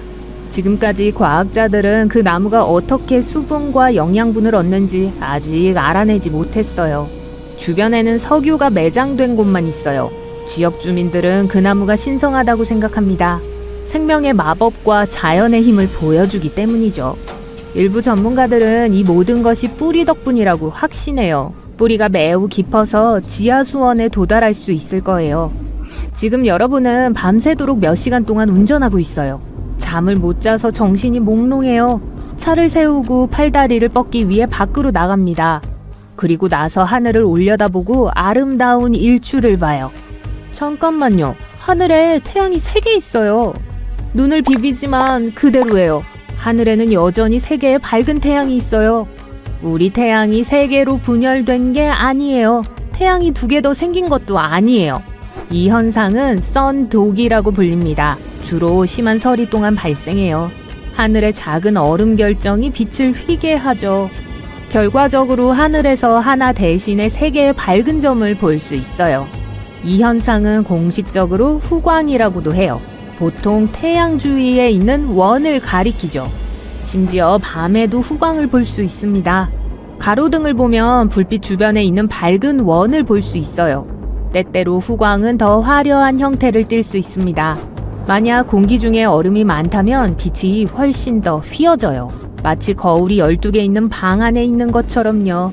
그러면 후광이 사람의 눈 모양으로 보이기도 합니다. 이 때문에 가짜 새벽 현상이 발생할 수 있어요. 지평선을 보고 있는데 새벽이 시작되고 태양의 가장자리가 나타나기 시작해요. 조금만 더? 그런데 잠깐만요. 태양이 하늘에서 녹기 시작해요. 잠시 후 다시 어두워집니다. 그리고 불과 1분 후에 진짜 태양이 얼굴을 드러냅니다. 이것은 3개의 태양에서 본 것과 같은 빛의 공률 효과예요. 이번에는 빛이 수평이 아닌 수직으로 휘어집니다. 그리고 진짜 태양 대신에 하늘에 있는 얼음 결정체에 반사된 태양의 모습이 나타나죠. 하지만 지평선에 3개의 태양이 뜨는 일출은 실제로 존재합니다. 지구에서는 아니지만요. 340광년 떨어져 있는 곳이에요. 중심에 태양보다 거의 2배 큰 별이 숨어 있는 항성계가 있어요. 두 개의 작은 별이 이 거인 주위를 돌고 있어요. 이 이상한 세계에도 행성이 있어요. 그곳에서의 일몰과 일출은 정말로 세 개의 태양과 함께 발생합니다. 이런 일몰을 보면서 사랑하는 사람과 공원 벤치에 앉아있는 데이트는 매우 성공적일 거예요. 가장 당혹스러운 자연현상에 대해 이야기하면서 사막에 내린 눈을 언급하지 않을 수는 없을 거예요. 네, 2018년 겨울 지구상에서 가장 건조하고 더운 곳 중 하나인 사하라 사막의 주민들이 잠에서 깨어났을 때 모래를 덮고 있는 두꺼운 눈을 발견했어요. 어떤 곳에서는 모래 언덕 위에 내린 눈의 두께가 38cm에 달했어요. 그러나 기상학자들은 이 흥미로운 현상에 대한 설명을 했습니다. 차가운 공기 덩어리가 최근의 폭풍으로 인한 강수량과 결합되어 비 대신에 눈이 내렸다고 해요. 이 경우에는 뭘 하면 좋을까요? 눈 낙타를 만들까요? 낙타 혹은 하나 아니면 두 개? 여러분은 야생에서 하이킹을 하며 캠프를 차릴 안전한 장소를 찾고 있습니다. 들리는 건 오직 발 밑에서 나뭇잎과 나뭇가지가 갈라지는 소리뿐이죠. 다람쥐 몇 마리가 저기 나무 위로 뛰어 올라가고 있어요. 하지만 갑자기 예상치 못한 일이 벌어져요. 나무 사이 먼 곳에 뭔가가 이상하게 보이는데 일종의 콘크리트 구조물 같아 보여요. 이상하네요. 이 시점에서 여러분은 숲속으로 최소 32km쯤 들어왔고 여러분이 알고 있는 한 근처에 도시나 마을은 없어요. 그래서 더 자세히 보기 위해 친구들과 함께 길을 떠나기로 해요. 하지만 가까이 다가갈수록 아무데로도 이어지지 않는 걸 알게 돼요. 말 그대로 아무것도 없는 곳에서 뭘 하고 있는 거죠? 그리고 아무데로도 이어지지 않아요. 여러분은 셜록 홈즈 모자를 쓰고 조사를 시작해요. 자, 이곳에 몇 년에 걸쳐 무너진 오래된 집이나 저택이 있었을 수 있어요. 그리고 남은 건 이 계단뿐일 수도 있고요. 하지만 이상하게도 이 기괴한 구조물을 둘러본 후 여러분은 패여도 어떠한 토대의 흔적도 없다는 걸 깨달아요. 마치 누군가가 케이크같이 집 계단을 잘라 여기에 떨어뜨려 놓은 것 같아요. 아무 이유도 없이 말이에요. 네. 여러분과 친구들은 별로 가까이 가고 싶어 하지 않아요. 뭔가가 잘못된 것 같아요. 이 이상한 구조물을 더 오래 볼수록 소름 끼치는 존재가 느껴져요. 뭔가가 여기서 가능한 한 빨리 떠나야 한다는 걸 알리고 있어요. 이상하게 들리겠지만 생뚱맞은 계단의 발견, 숲에서의 터무니없는 발견들은 놀라울 정도로 흔해요. 어떤 것들은 나무로 만들어졌고 어떤 것은 벽돌이나 돌로 만들어졌어요. 어떤 건 오래돼 보이는 반면 다른 것들은 어제 완성된 것처럼 보여요. 이 모든 것의 공통점은 아무데도 이어지지 않으며 모두 아주 신비로운 장소에서 발견됐다는 거예요. 가장 유명한 것들 중 하나는 뉴햄프셔의 체스터필드에 있어요. 숲 한가운데 돌로 만들어진 반원형 아치에 중세풍 긴 계단이 있어요. 마담 앙뚜아네트 쉐리의 성의 일부인 걸로 여겨지고 있어요. 그녀는 파리에서 유명한 가수였어요. 이 성은 약 100년 전으로 거슬러 올라가는데 나중에 1962년에 다시 발견됐어요. 이번에는 계단밖에 없었어요. 또 다른 신비한 고대 계단은 9000년 전으로 거슬러 올라가요. 이탈리아의 한 숲에 있는데요. 꼭대기에 있는 작은 단으로 이어지는 일련의 계단 같아 보여요. 왜 아무데로도 이어지지 않는 걸 만드는데 많은 노력을 기울인 걸까요? 몇몇 전문가들은 그게 일종의 의식용 탑이라고 생각하지만 그 사람들도 모르는 건 마찬가지예요. 인도양에는 인도양 지오이드 로우라는 이상현상이 있어요. 세계에서 가장 큰 일그러진 자연 중력을 만들어내죠. 중광물 퇴적물, 많은 해구들, 그리고 마그마 포켓이 이 지역의 자기장을 방해해요. 지구의 중력은 지구 주변의 다양한 장소에서 변해요. 이걸로 연구원들은 패턴을 찾고 표면 아래에서 무슨 일이 일어나고 있는지 알아낼 수 있습니다. 더 높은 중력장은 일반적으로 아래에 밀도 높은 물질이 있는 걸 의미하며 반대도 마찬가지예요. 일부 과학자들은 이 이상현상이 지각으로 올라오려는 지구의 멘틀이 움푹 패인 곳일 수 있다고 믿고 있어요. 니하우 섬은 사실 오늘날의 발전의 결실을 거부해요. 현지인들은 도보나 자전거로만 다니기 때문에 차가 보이지 않아요. 주민들의 다리가 튼튼한 것도 당연해요. 그들은 수돗물, 인터넷 또는 상점 없이도 번창해요. 섬 전체에 있는 유일한 학교는 보조 발전기가 있는 태양 에너지로 작동해요. 그리고 놀라운 건 미국에서 태양열로 움직이는 유일한 학교라는 거예요. 이 섬의 거주자로서 지역 주민들은 영주권자들이 준수해야 할 몇 가지 기본 규칙을 설명해 줍니다. 만약 이 규칙들을 어기면 쫓겨날 수 있어요. 이제 방콕에서 멀지 않은 태국 북동부에는 7,500만 년 된 암석층이 있습니다. 이 바위들은 고래 3마리가 함께 헤엄치고 있는 것처럼 보여요. 자연이 만든 이 아름다운 디자인은 3마리 고래 바위로 알려지게 됐어요. 수백만 년 전에 이 지역은 사막이었어요. 하지만 땅이 변했죠.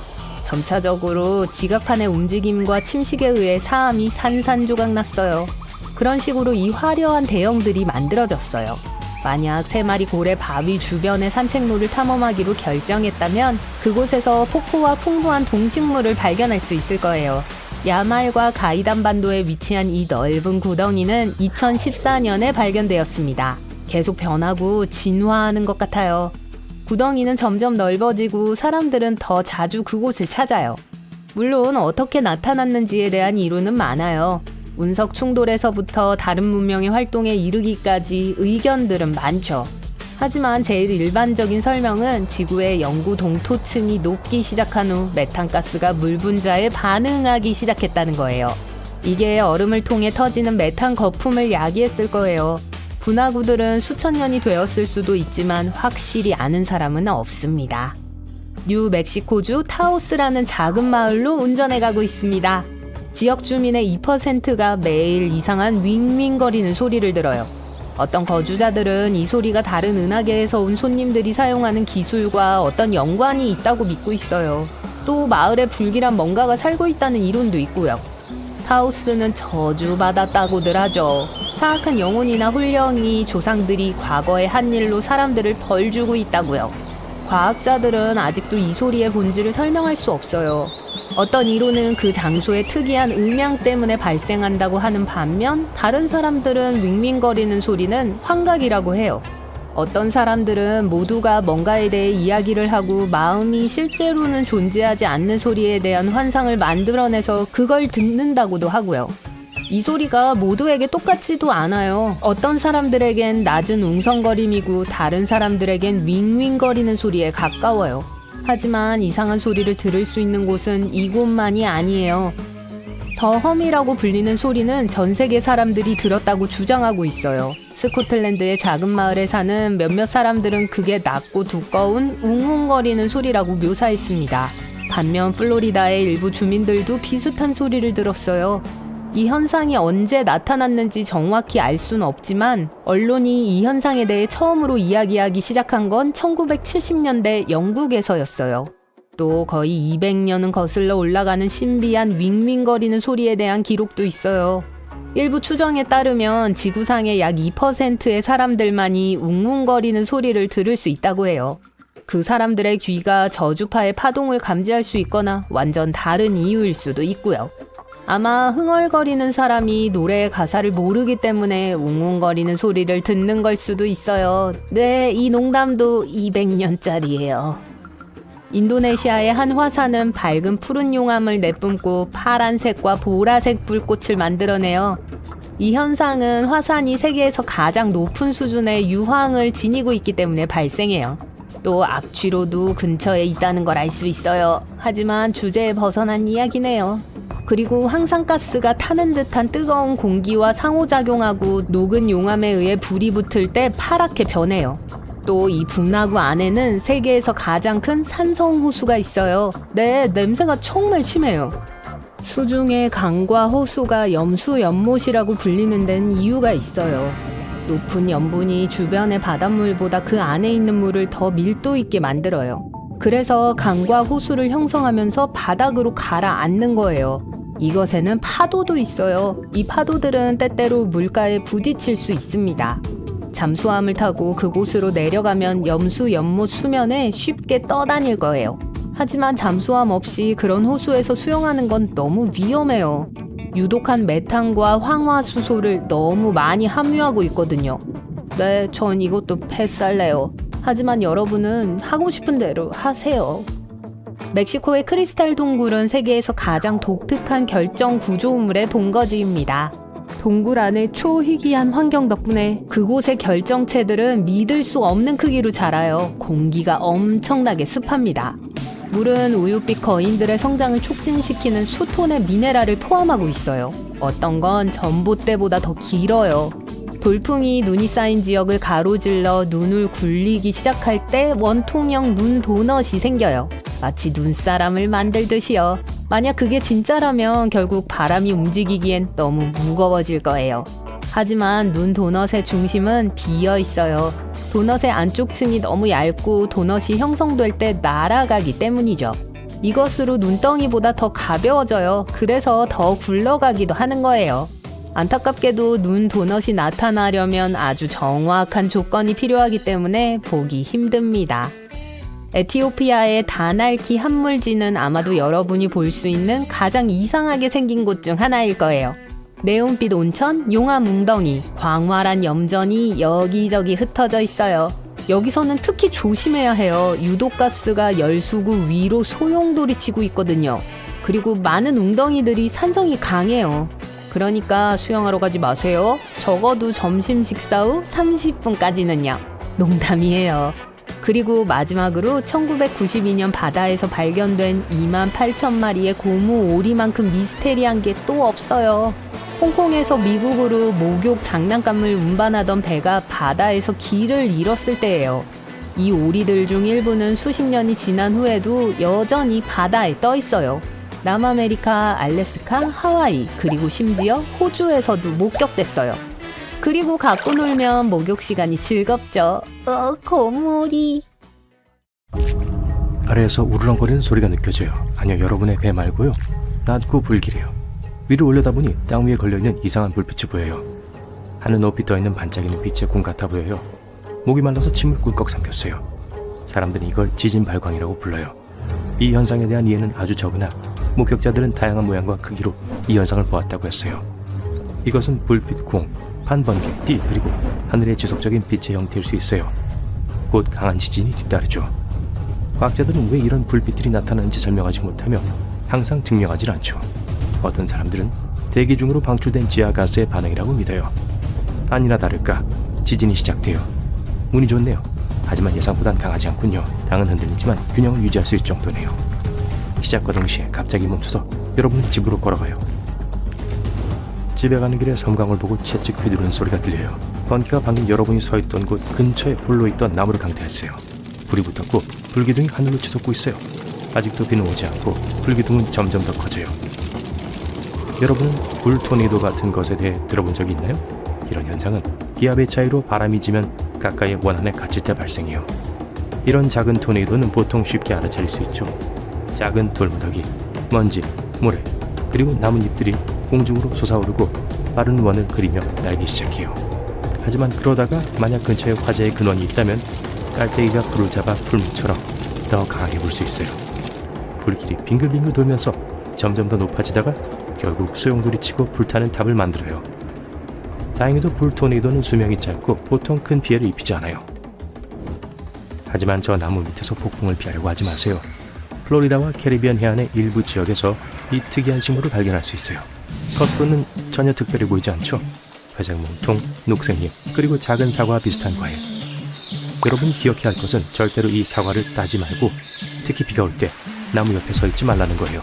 이건 세계에서 가장 위험하다고 알려진 만찢는 나무예요. 몸통, 나무 껍질, 나뭇가지, 그리고 열매에는 독이 있는 액이 들어있어요. 이 부식성 산성 액체 한 방울이면 피부를 해칠 수 있어요. 많이요. 나무가 이 액을 분비할 수 있어요. 그리고 만약 실수로 이걸 만졌다면 손에 화상을 입을 위험이 있어요.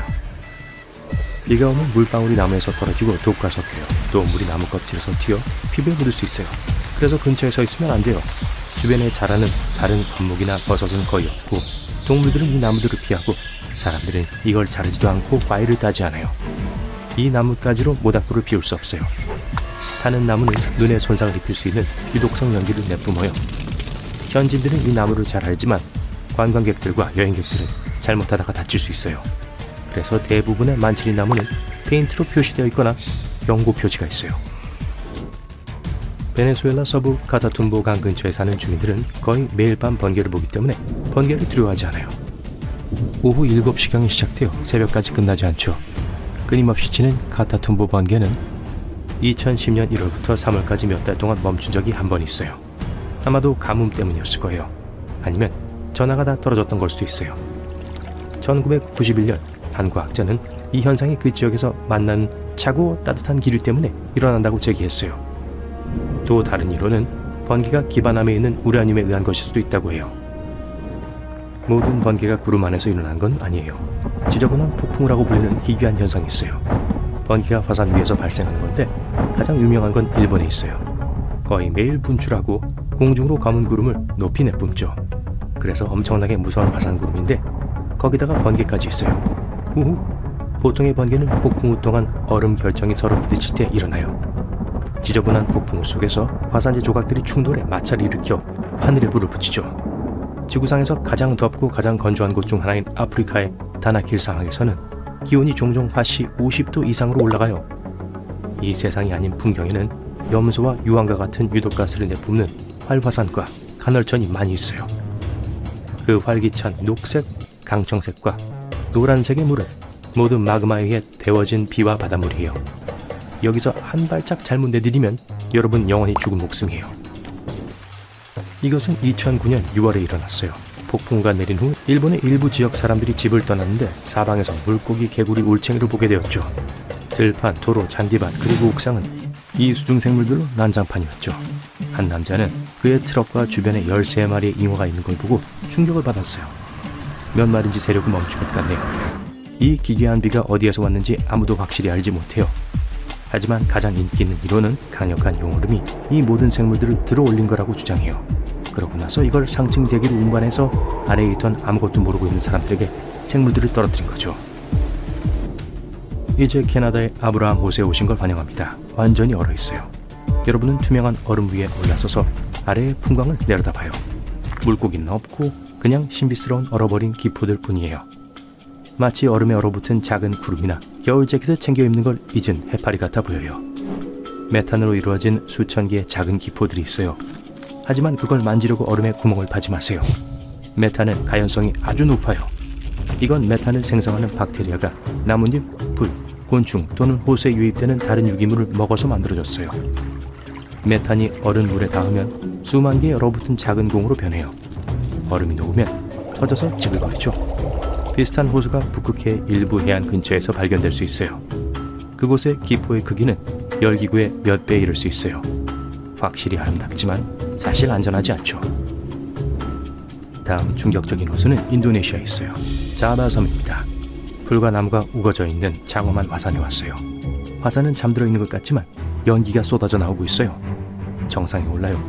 지치고 피곤하고 땀이 나고 여러분은 더위를 식힐 준비가 되었어요. 잘했어요. 정상에 올랐어요. 여러분은 화산 입구를 들여다봅니다. 끓는 용암은 없고 저 아래 아름답고 밝은 청록색 호수만 있네요. 오아시스 같아요. 상쾌하게 다이빙할 완벽한 순간이네요. 달려내려가 뛰어들 준비를 해요. 하지만 물이 아니라 산성물이에요. 유황가스는 화산 아래에서 호수로 들어가요. 호수 자체는 금속으로 가득 차 있어요. 가스가 거기에 닿으면 저 아름다운 청록색 물을 만들어내요. 제 말은 산성물이요. 가장 가까운 마을로 돌아가서 쉬었다가 날씨가 더 선선해지는 밤에 돌아오는 게 좋겠어요. 어둠 속에서 호수가 빛을 내는 것 같아요. 그 바로 위에 빛으로 가득 찬 폭발하는 작은 구름들을 볼 수 있을 거예요. 유황가스가 호수에서 나와 공기와 결합해 밝은 푸른빛으로 빛나요. 그래도 너무 가까이 가진 마세요. 바다는 불길한 붉은색으로 변하고 어떤 생물도 그 속에서 살아남을 수 없어요. 무슨 암흑 마법 같은데요. 사실 이것은 적조라고 불리는 특정한 색조를 물에 더해주는 걷잡을 수 없이 퍼져나가는 작은 해조류예요. 이것들은 해양 포유류, 새, 그리고 거북뿐만 아니라 그걸 먹고 사는 생물들을 파괴하는 독소를 갖고 있어요. 인간의 경우 이것과 접촉하면 호흡장애나 바다 식중독에 걸리게 돼요. 때로 심지어 거대한 배들도 이렇다 할 이유 없이 공해에서 가라앉았어요. 그 이유는 종종 수중 화산이 잠자는 동안에도 발생시키는 거품의 주머니 때문이에요.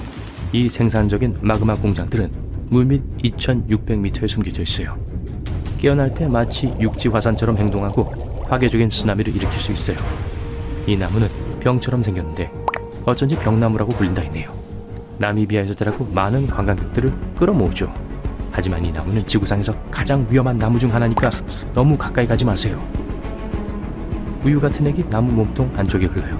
이건 인체의 독성이 아주 강해요. 하지만 밝은 면을 보자면 이 나무들은 붉은 속이 있는 아름다운 분홍색과 흰색의 잎을 갖고 있어요. 우주 서쪽에 한때 감옥으로 사용되었던 나무가 자라고 있어요. 오랫동안 바오밥 감옥나무 안에는 범죄자들을 위한 감방이 존재했었어요. 보통 사람들이 임시로 하룻밤만 그곳에 머물렀어요. 그 후 최종 목적지로 옮겨졌죠. 이 감옥은 1500년도 훨씬 전에 지어졌고 오늘날까지 완벽하게 보존되어 있어요. 이곳을 찾는 관광객들은 안을 살짝 볼 수 있어요. 인도네시아의 카와 이젠 화산은 평범한 용암을 분출하는 산이 아니에요. 대부분의 화산이 그러하듯 검은 연기와 붉은 용암을 만들어내는 대신 이 별난 녀석은 푸른 불꽃과 전기를 띠는 파란 용암을 내뿜어요. 이 현상은 이 화산의 세계적으로 가장 높은 수준의 황이 함유되어 있기 때문에 발생해요. 그리고 유황가스가 뜨거운 공기와 상호작용해서 녹은 용암에 의해 불이 붙을 때 파란색으로 변하기 시작하죠. 안타깝게도 이 매혹적인 광경은 밤에만 볼 수 있어요. 하지만 냄새는 하루 종일 맡을 수 있어요. 그나저나 세계에서 가장 큰 산성 호수 또한 이 분화구 안에 위치해 있어요. 사해는 엄밀히 말해 호수임에도 다른 바다에 비해 소금과 미네랄의 농도가 굉장히 높아요. 거기서 수영하는 건 거의 불가능하지만 사람들은 몸에 천연 화학물질을 바르기 위해 그곳으로 가죠. 표면에 떠 있는 건 휴식 취하기 좋은 방법이에요. 이 고대의 강은 바다보다 9.6배 더 짜기 때문에 육안으로 보이는 생물이 전혀 살 수 없어서 그 이름을 얻었어요. 몇 안 되는 박테리아와 곰팡이만이 바닷물을 즐기죠. 또한 해발 427m 아래인 육지에서 가장 낮은 해발 고도에 있어요. 멕시코 지하에는 수정동굴이 있는데 마치 무슨 성간세계 같아 보여요. 표면 아래 약 305m 깊이에 있고 각각의 결정체의 길이는 11m인데 무게는 55톤에 달해요. 이것들은 세계에서 가장 큰 결정체들 중 하나예요.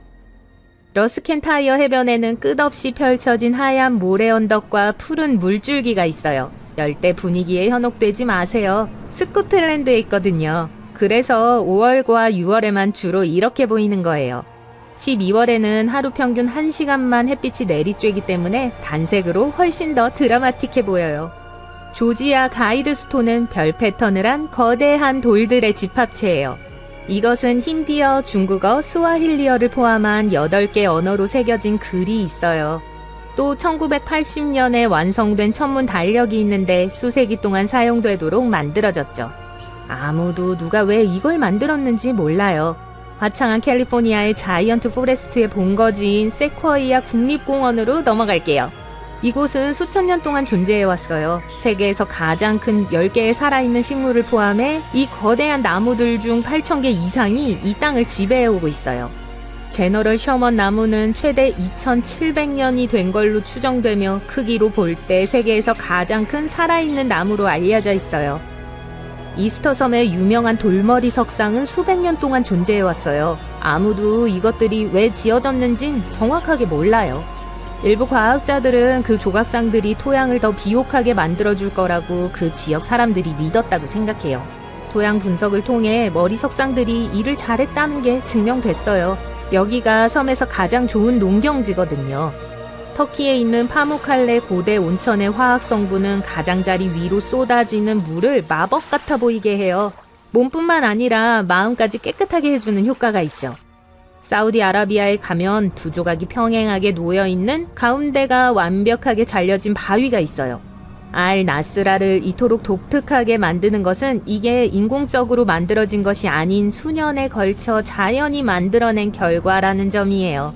이 빙하는 누군가가 남극 한가운데에 수톤의 붉은 페인트를 쏟는 것처럼 보일지 모르지만 사실 이건 천연색이에요. 피해 폭포는 굉장히 짠 소금과 산화 철이 섞인 결과로 멀리 동떨어진 이곳에 이런 섬뜩한 느낌을 주죠. 2018년 5월 초, 뉴 잉글랜드는 지금까지 제일 무섭고 위험한 현상 중 하나를 관찰하게 됐어요. 엄청나게 긴 토네이도였죠. 이 무서운 자연현상은 뉴햄프셔의 찰스턴에서 멀지 않은 곳에서 시작되어 메리맥 카운티의 웹스터 마을을 향해 이동했어요. 토네이도가 57km를 가는데 33분이 걸려서 뉴 잉글랜드에서 가장 긴 거리를 간 토네이도 목록에서 3위를 차지하게 되었죠. 필리핀 팔라완 지방에서는 아주 투명한 물에서 수영을 할 수 있고 아래의 수중 세계를 발견할 수 있습니다. 코론 지방에는 많은 놀라운 풍경들을 지나가는 작은 배들이 많이 있는 하얀 모래사장이 있어요. 트리스탄 다 쿠냐는 아르헨티나의 부에노스 아이레스와 남아프리카 공화국의 케이프타운을 유일한 이웃 도시로 삼고 있는 대서양에 있는 작은 화산 군도예요. 이 독특한 장소에 가려면 배로 7일이 걸려요. 만약 세상으로부터 탈출하고 싶다면 280명의 현지인들과 함께 머물고 있다 보면 모든 것으로부터 멀리 떨어져 있는 것처럼 느끼게 될 거예요. 2018년 1월 첫째 주에 미국 북동부의 이례적으로 추운 날씨가 매사추세츠 북팔머스의 대서양을 얼렸어요. 게다가 바다가 너무 꽁꽁 얼어서 사람들이 파도 위를 걸었어요. 자, 분명히 이런 건 매일 볼 수 있는 게 아니에요. 이 해변을 독특하게 만드는 건 붉은 모래고 관광객들을 중국 텐진으로 몰려들게 하는 이유죠. 수아에다 살사라고 불리는 붉은색의 식물이 소금물에 살고 있어요. 바다의 맨 위층만 보인 채 해변 전체가 빨간색으로 덮여 있어요. 만약 난 중력을 거스른다 하고 소리친 게 있다면 그건 아르헨티나의 다바스코의 돌일 거예요. 300톤에 달하는 이 거대한 바위는 절벽 끝에 위태롭게 서서 바람에 좌우로 약간씩 흔들려요. 사람들은 심지어 바위의 가장자리 아래에 유리병을 놓아두고 그걸 확인했어요. 유리병은 바위가 다시 움직이자 파열했어요. 안타깝게도 오늘날 이 자연의 경이로움은 볼 수 없어요. 한 세기 전에 없어졌거든요. 1912년 바위가 문자 그대로 수백 년 동안 차지하고 있던 위치에서 갑자기 떨어졌어요. 근처 탄딜 마을 사람들은 이 사건을 너무 안타까워하며 95년 후인 2007년에 그 돌을 복원하기로 했어요. 사람들은 그 바위에 플라스틱 복제품을 만들어 같은 장소, 심지어 같은 위치에 놓았어요. 그래서 오늘날에도 탄틸에 오면 그 유명한 균형 잡힌 바위를 볼 수 있어요. 물론 지금은 그냥 상징물이 되었죠. 왜냐하면 더 이상 흔들리지 않고 무게는 9톤에 불과하거든요. 그럼에도 불구하고 바로 알아볼 수 있어요. 소코트라는 인도양의 예멘 해안에서 떨어진 외계인과 같은 섬으로 지금까지 본 가장 독특한 나무들 중 하나가 있어요. 용나무라고 불리며 이 놀라운 섬에서만 찾아볼 수 있어요. 2008년에 세계문화유산으로 지정되었어요. 만약 강렬하게 타오르는 공기 기둥을 보게 된다면 당황하지 마세요. 지구에 종말이 온 게 아니에요. 회오리 소리와 타는 듯한 불길에 이 소름 끼치는 조합은 여러분이 파이어 트위스터 또는 불회오리인 불토네이도와 마주쳤다는 걸 의미해요. 이 위험한 현상은 대부분 산불이 일어나는 동안 생겨나요. 이 불들은 땅 바로 위에 넓은 영역에 아주 뜨거운 공기를 만들어내요. 이 타는 듯한 공기가 더 높은 곳에 있던 차가운 공기와 섞일 때 타는 파편과 불꽃을 일으키는 회오리 바람이 되는 거죠. 제일 강력한 불토네이도는 수백 미터 상공까지 뻗을 수 있어요. 오레건주 골드힐에 있는 미스테리 하우스는 중력을 거스르는 효과로 방문객들을 놀라게 해요. 여러분은 똑바로 서 있지 못하고 항상 옆으로 기대고 균형을 잡기 위해 무언가를 붙잡아야 하고 공은 위로 굴러요. 또 빗자루는 판잣집의 다른 모든 것과는 달리 여러분이 어디에 두든 완벽하게 서 있어요. 미국 원주민들은 이 집이 지어지기 전부터 이곳을 금지된 땅이라고 불렀고 그들은 이곳으로 접근하는 걸 피했죠. 하지만 이 판잣집의 주인공은 이곳을 관광명소로 바꾸기로 결심했고 성공했죠. 주변에 신비한 분위기를 조성했고 이곳에 대한 뉴스를 신문 그리고 후에 인터넷에 퍼뜨렸어요. 그리고 짜잔! 완벽한 변칙이 만들어졌어요. 사실 이건 그냥 신기한 것일 뿐이에요. 눈과 다른 감각들을 속이는 인간이 만든 착시 현상일 뿐이죠. 만약 필리핀, 인도네시아 또는 파푸아뉴기니를 여행한다면 세계에서 가장 특이하고 발랄한 나무들을 볼 기회가 있을 거예요. 무지개 유칼립투스의 몸통이 마치 주황색, 녹색, 빨간색, 보라색, 노란색, 갈색, 파란색 등으로 칠해진 것처럼 보여요. 어떤 나무들은 너무 밝아서 인위적으로 보이죠.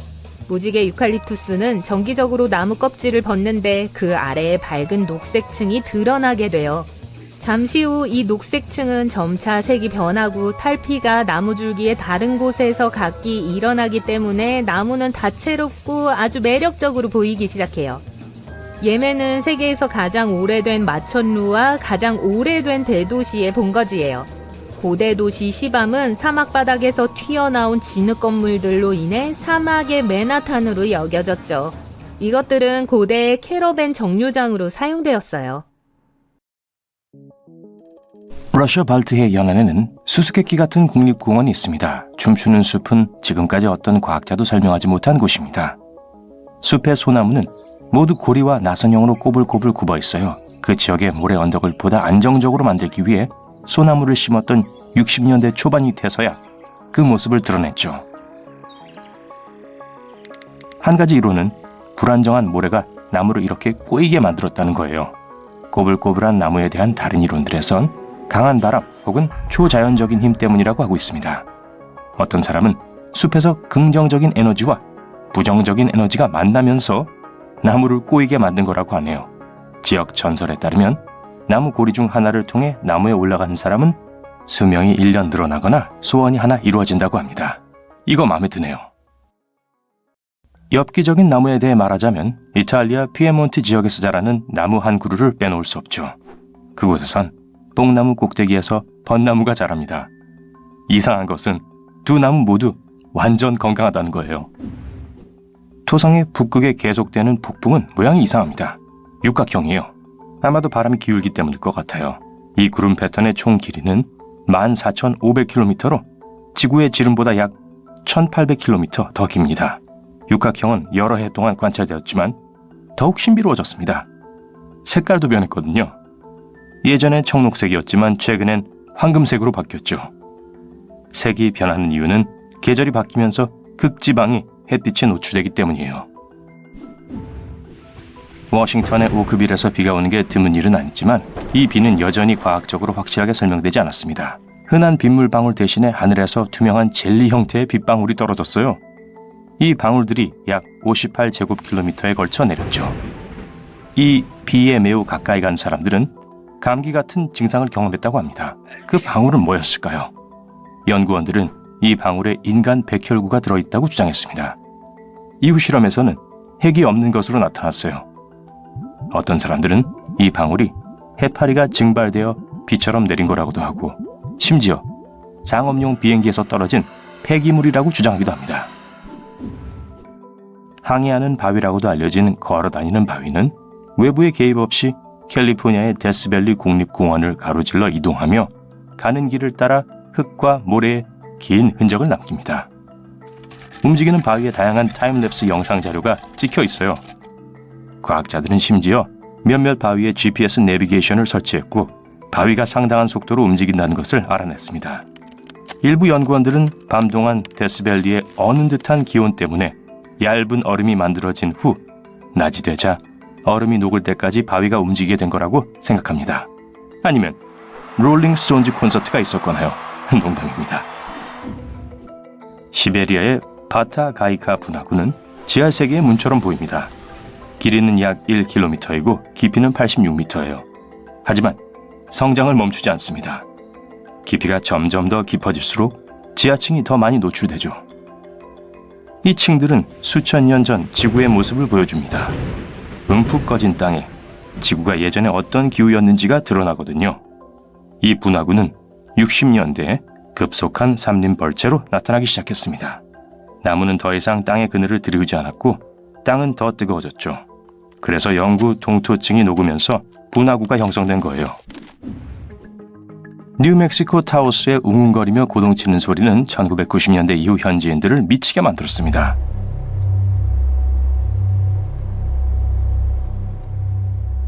낮은 파장의 웅웅거림은 수면을 방해하고 에너지를 고갈시키죠.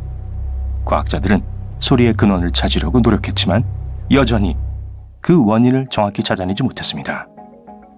영국, 호주, 캐나다, 그리고 미국의 다른 지역에서도 다양한 종류의 웅웅거림이 들려요. 다행히도 세계 인구의 약 2%만이 그 소리를 들을 수 있습니다. 이 웅웅거리는 소리는 기계장치, 청각체계의 여러 가지 장애, 그리고 심지어 동물의 탓으로 여겨지기도 했는데요. 예를 들어 웨스트 시애틀은 웅웅거림을 두꺼비 물고기 탓으로 돌렸습니다. 요정의 고리 혹은 정령의 고리 또는 픽시 고리라고도 알려진 현상은 초원과 숲이 우거진 지역에 나타나는 신비한 버섯고리입니다.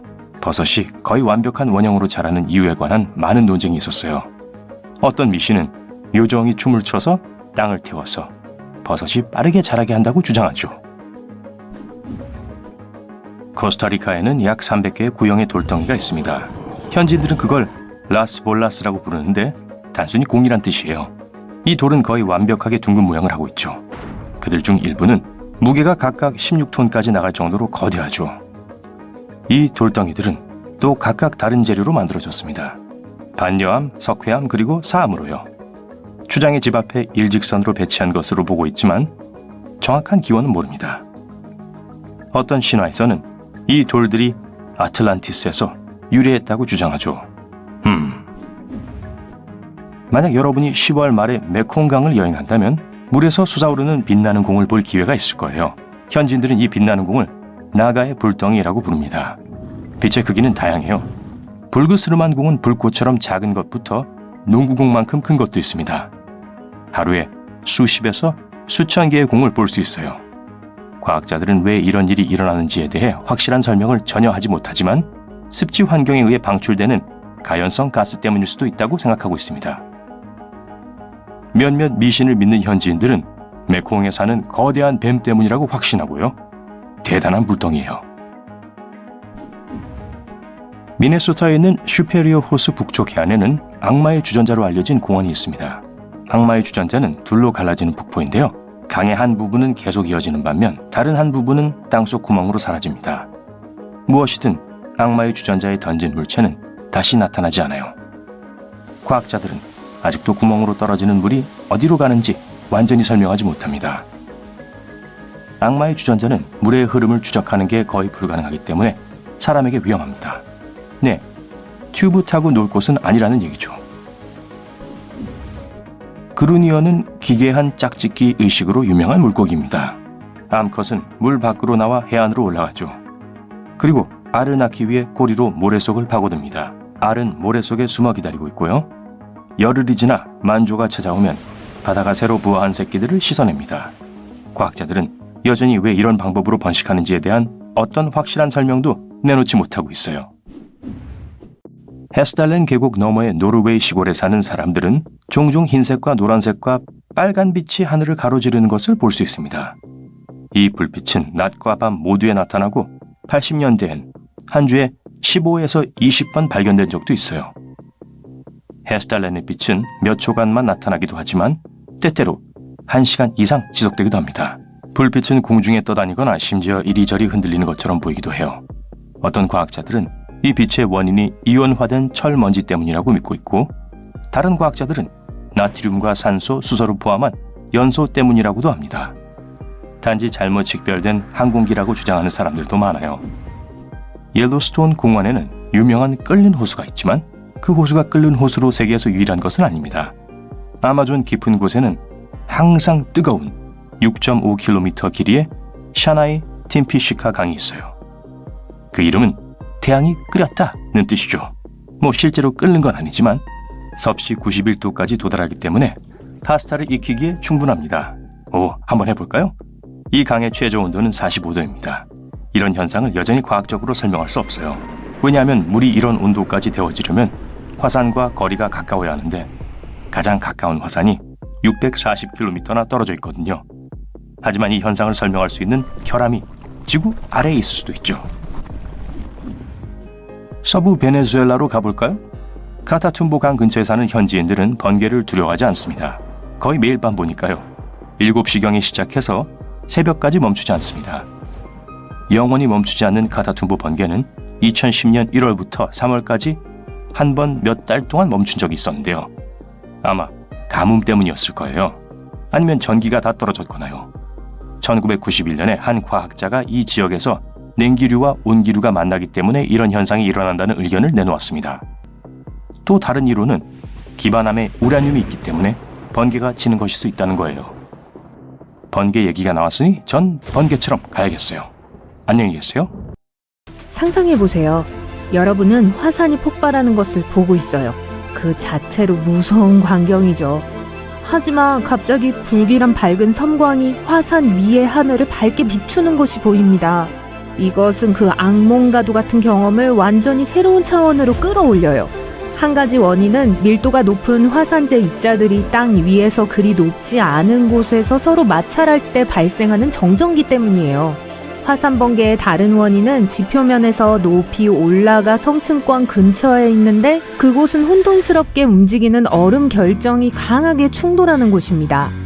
살라르드 우유니는 마치 커다란 거울 위에 서 있는 듯한 기분이 들게 만들지만 실제로는 10,000평방킬로미터가 넘는 소금밭입니다. 남아메리카에서 가장 높은 나라인 볼리비아에 위치하고 있어요. 이 천연 거울은 오래전에 증발한 선사시대 호수의 잔재예요. 비록 평평해 보일지 모르지만 GPS 기술은 일부 지역에 2.5cm도 안 되는 작은 층이 있다는 것을 보여줍니다. 이곳은 약 100억 톤의 소금을 가지고 있어요. 만약 적절한 시간에 그곳에 도착하면 근처의 호수 중 일부가 살짝 넘쳐서 물의 층을 형성해서 하늘을 비추는 거울 역할을 해요. 많은 현지인들이 그곳에서 소금과 리튬을 추출해요. 이곳을 방문하거든 세계 최초의 소금 호텔에 들르는 걸 잊지 마세요. 페루에서는 진짜 무지개산을 볼 수 있습니다. 과학자들은 여전히 이 현상을 설명하지 못해요.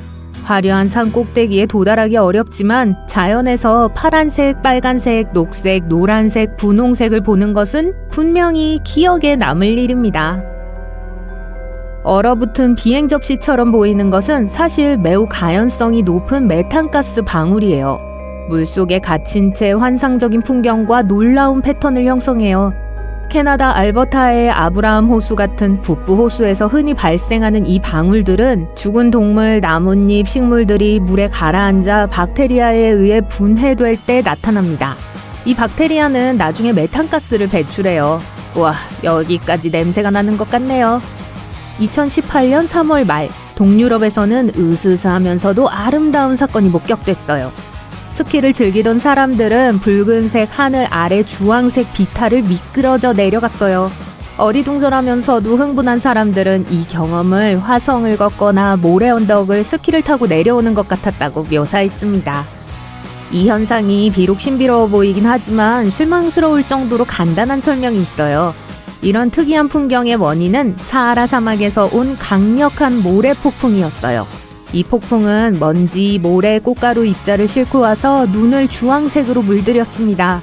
그것은 일회성 자연현상이 아니에요.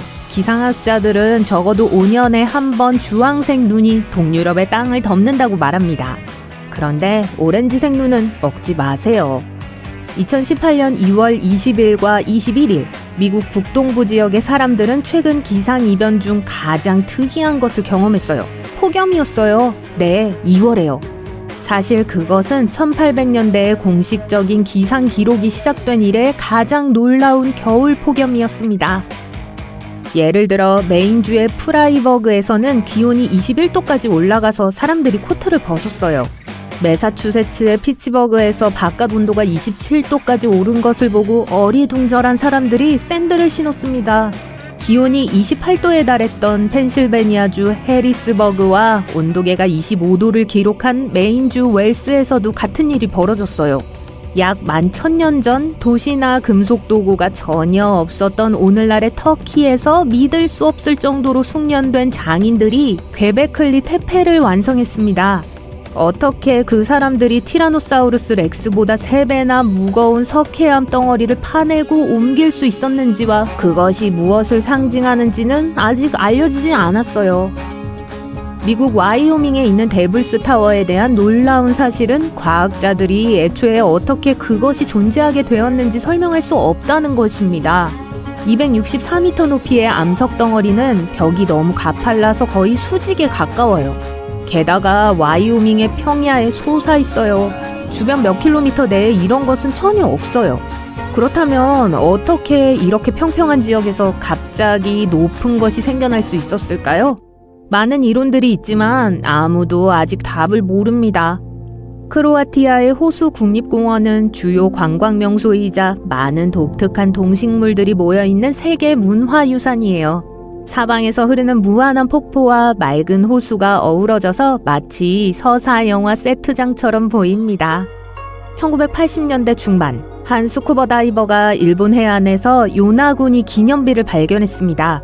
과학자들은 이 구조물들이 수천 년 된 것이라고 확신합니다. 하지만 여전히 그것이 천연인지 인공인지는 확신하지 못해요. 만약 그것이 고대 도시라는 것이 증명된다면 새로운 미스테리는 어떤 사라진 문명이 그것을 건설했고 어떻게 바다 밑바닥까지 왔는가 하는 것입니다. 이 바위들의 모양과 형태는 몇몇 인공적인 작업의 결과가 아니에요.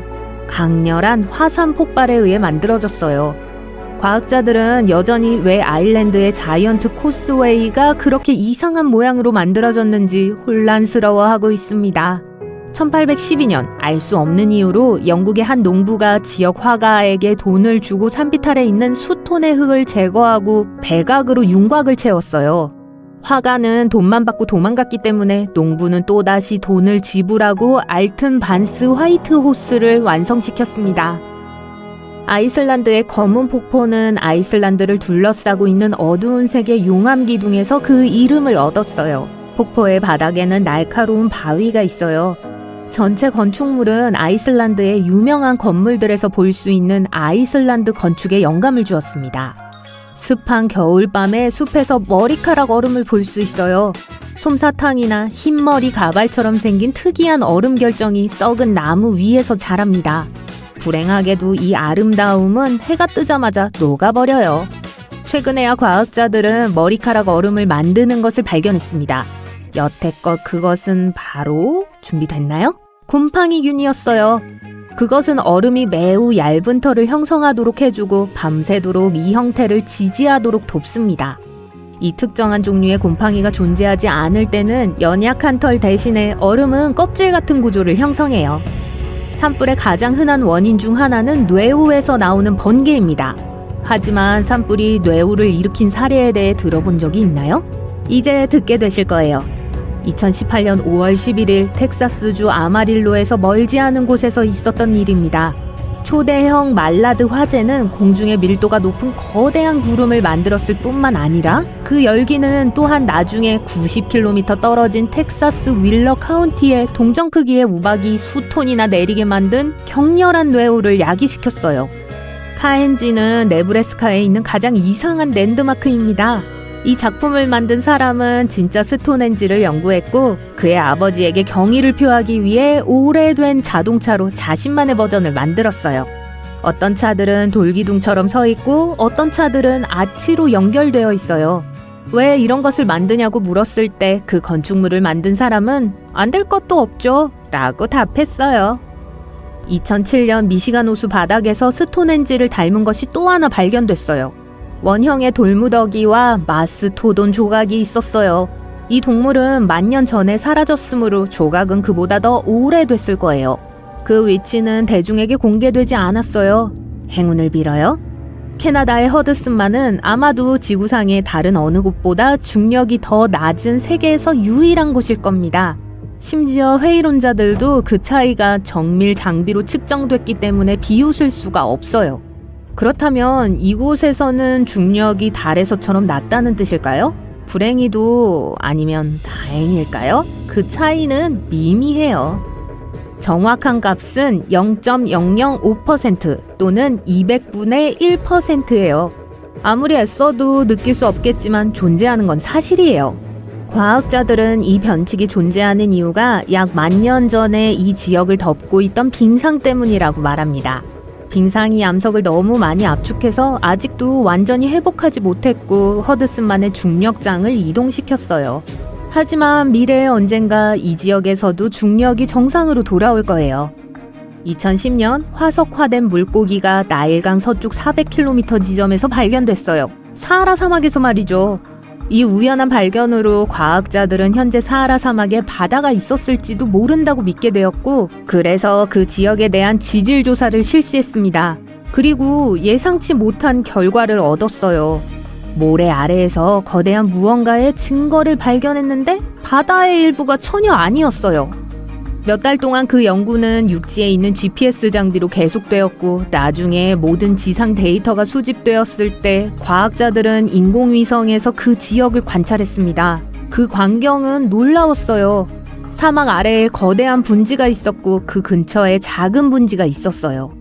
이 분지의 해안을 따라 고대 인류의 정착지가 이전에 발견되었는데, 이제 연구원들은 마침내 왜 사람들이 그 장소에 살기로 선택했는지에 대한 답을 얻었습니다. 그곳에는 대단한 크기의 호수가 있었어요. 총 10만 평방킬로미터가 넘는 담수가 있었죠. 그건 미시간 호수의 절반 크기예요. 이 사람은 존입니다. 존은 가는 곳마다 온갖 나쁜 날씨와 자연재해를 끌어들이는 것 같아요. 직접 보세요. 어느 날 존은 걔가 안절부절 못하는 걸 알아차려요. 자꾸 출입문을 긁으며 집 주변을 배회하네요. 심지어 울부짖으면서 구석에 숨으려고도 해요. 찬장에서 머그잔들이 달그락거리기 시작했을 때 존은 그게 뭘 의미하는지 깨달았어요. 소리는 전진에 의해 발생한 거예요. 본행사로 이어지는 작은 지진들이죠. 지진은 종종 무리를 이루어서 일어나요. 몇 번의 약한 지진 후에 훨씬 더 큰 지진이 올 거예요. 재난이 닥치기 전에 사람들은 기이한 푸른 불빛을 알아차릴 수도 있어요. 그중 일부가 땅에서 나오는 것 같아 보여요. 어떤 것들은 공중에 맴돌고 있고요. 이것들은 지진 발광이에요. 땅이 흔들리기 며칠 또는 바로 몇 초 전에 나타날 수 있어요. 이제 존은 바닷가를 따라 걷고 있어요. 갑자기 바닷가에서 물이 빠져나가는 걸 봐요. 진짜 빠르게요. 이런. 존, 최대한 빨리 도망가서 높은 곳을 찾아봐요. 쓰나미가 오고 있어요. 그리고 당신의 목숨은 당신이 얼마나 빨리 반응하느냐에 달려있을지도 몰라요. 존이 해수면에서 기이하고 예상치 못한 상승을 발견한다면 그건 쓰나미가 다가오고 있다는 또 다른 징후가 될 수 있어요. 전체 경우의 40%가 이렇게 되죠. 들어오는 물은 첫 번째 쓰나미 파도예요. 두 번째는 훨씬 더 큰 걸로 약 10분 후에 올 거예요. 존은 또 바닷물이 끓고 소용돌이 치고 기이한 패턴을 만들어내고 있다는 걸 알 수 있어요. 이것도 쓰나미가 가까이 왔다는 또 다른 확실한 징조예요. 존은 태양에 이상한 점이 있다고 느껴요. 그의 특수한 엄청 어두운 선글라스를 통해 항성 윤곽 주변에 고르지 않은 불길이 있는 게 보여요. 만약 이 기이한 광선이 전 세계의 오로라와 동반된다면 이건 태양 폭풍의 징조예요. 이런 폭풍은 보통 태양의 자기장의 교란으로 인해 발생해요. 이런 경우 태양 표면에 있는 가스와 방사선의 폭발이 너무 거대하고 강력해져서 심지어 우리 행성에까지 닿을 수 있어요. 다행히도 태양 폭풍은 사실 사람들에게 그렇게 위험하진 않아요. 하지만 전기를 망가뜨리고 심지어 정전도 일으킬 수 있죠. 존 머리 위에 하늘이 어두워지고 불길한 초록색으로 변하고 있어요. 뭔가가 이마를 때려요. 아야! 존이 기분 나쁜 물건을 집어들어요. 우박이에요. 하지만 밖은 그렇게 춥지도 않고 비도 안 오고 있어요. 곧 무슨 소리가 들려요. 빠르게 다가오더니 요란한 굉음으로 변해요. 마치 화물열차가 존을 향해 오고 있는 것 같이 들려요. 하지만 이건 기차가 아니에요. 토네이도예요. 깔때기는 파편 구름 뒤에 있어서 보이지 않아요. 하지만 존은 이 회전하는 공기기둥을 다른 걸로 착각할 수가 없어요. 존, 지금 도로예요? 그렇다면 가능한 한 차에서 멀리 떨어져요. 빨리 도랑을 찾아서 그 안에 엎드려요. 그리고 머리를 덮어요. 집안이라고요? 그러면 창문에서 떨어지고 가능하면 지하로 숨어요. 그리고 제발 존, 원뿔 모양의 구름을 발견하면 진짜 조심하세요. 그건 심한 폭풍을 의미해요. 그리고 만약 그런 구름이 빙글빙글 돌기 시작한다면 바로 피난처를 찾으세요. 구름이 당신의 눈앞에서 토네이도로 변하고 있는 거예요. 밝은 면을 본다면 존은 따뜻한 원뿔 구름에 대해서만 걱정하면 돼요. 차가운 것들은 완전 무해예요. 유일한 문제는 보이는 구름의 온도를 알아내는 거예요. 이런... 보세요. 존이 이상한 모양의 나무들을 발견했어요. 문자 J 같아 보이고 경사면에서 자라고 있어요. 이건 존 발밑 집안이 불안정할 가능성이 높다는 뜻이에요. 만약 계속 돌아다닌다면 심각한 산사태를 일으킬 수 있어요. 네모 파도는 두 개의 다른 파도 패턴이 서로 충돌할 때 나타나요. 진짜 멋져 보이는 현상이죠. 존, 물에 들어가지 마세요. 해안에서 계속 지켜보세요. 그 지점의 교차 해류는 숙련된 수영 선수도 수면 아래로 쉽게 끌어당길 수 있어요. 존은 해변을 따라 계속 걸어가요. 어느 순간 그는 바다의 잔해와 해초를 운반하고 거칠게 일렁이는 파도를 봐요. 이번에는 물 밖에서요. 강한 이한류의 징후일 수 있다는 걸 알고 있어요. 수영 선수를 멀리 바다로 떠내려가게 할 수 있을 정도죠. 공원 산책하는 건 어때요? 존이 이 아이디어를 좋아하네요. 태양은 빛나고 하늘은 매우 푸르고 아름다워요. 갑자기 빠르게 커지는 수직 구름을 발견해요. 처음에는 밝은 흰색으로 보여요. 하지만 다가오면서 엄청나게 빠르게 밀도가 높아지고 칠흑 같아져요. 하늘이 어두워지고 있어요. 바람이 불어요. 그때 존은 머리카락이 곤두서고 있다는 걸 알아차려요. 벼락에 맞을 거라는 신호예요. 바로 이 순간 양전하가 몸을 통해 상승하고 있어요. 폭풍의 음전하를 띠고 있는 부분으로 향하고 있어요. 존이 빨리 반응하지 않으면 이 전하들은 만나게 될 거예요. 숨을 곳이 없어요. 그래서 존은 웅크리고 앉아 주변의 물체보다 자신을 작게 만들려고 해야 해요. 안 돼요, 존. 바닥에 눕지 마세요. 그곳은 축축할 수 있어서 엄청난 전기 전도체가 될 수 있어요. 번개가 치는 동안 위험을 외치는 다른 신호들도 있어요. 존의 손바닥에 땀이 나기 시작할 수도 있어요. 근처에 있는 금속 물체에서 이상하게 탁탁거리고 웅웅거리는 소리를 들을지도 몰라요. 피부가 따끔거릴 수 있어요. 입에서 이상한 금속 맛이 날 수도 있죠. 게다가 존은 염소 냄새를 맡을 가능성이 있어요. 그게 오존의 냄새예요. 전하가 대기를 구성하는 주요 기체인 질소와 산소의 원자를 분리시켜요. 이 원자들이 다시 모일 때 그중 일부는 세 개의 산소 원자로 구성된 분자를 만들어내요. 그게 오존이에요. 하강 기류가 이 가스를 높은 고도에서 여러분이 있는 수준까지 가져오기 때문에 우리는 폭풍우가 몰아치는 동안 이 냄새를 맡을 수 있어요. 어떤 벌레들은 폭풍이 오는 걸 느낄 수 있어요. 그리고 굳는 것으로 자연재해에 대비하죠. 그래서 존은 주변 곤충들이 나른해 보인다는 걸 알아차렸을 때 대비해야 한다는 걸 알게 돼요. 그리고 벌들은 폭우를 예측할 수 있어요. 이 생물들은 비가 오기 전날부터 훨씬 더 열심히 일하기 시작해요. 폭우가 내리는 동안 강 옆을 걷고 있을 때 존은 굉음을 들어요. 두려움으로 몸이 마비되는 것 같아요. 존 쪽으로 오고 있는 갑자기 불어난 물의 가능성이 높아요. 실제로 물과 함께 파편들이 같이 내려오는 걸 봐요. 물이 점점 더 탁해지고 어두워지면서 빠르게 색을 바꾸고 있어요. 돌발 홍수는 아주 위험해요. 당장 안전에 주의하세요, 존.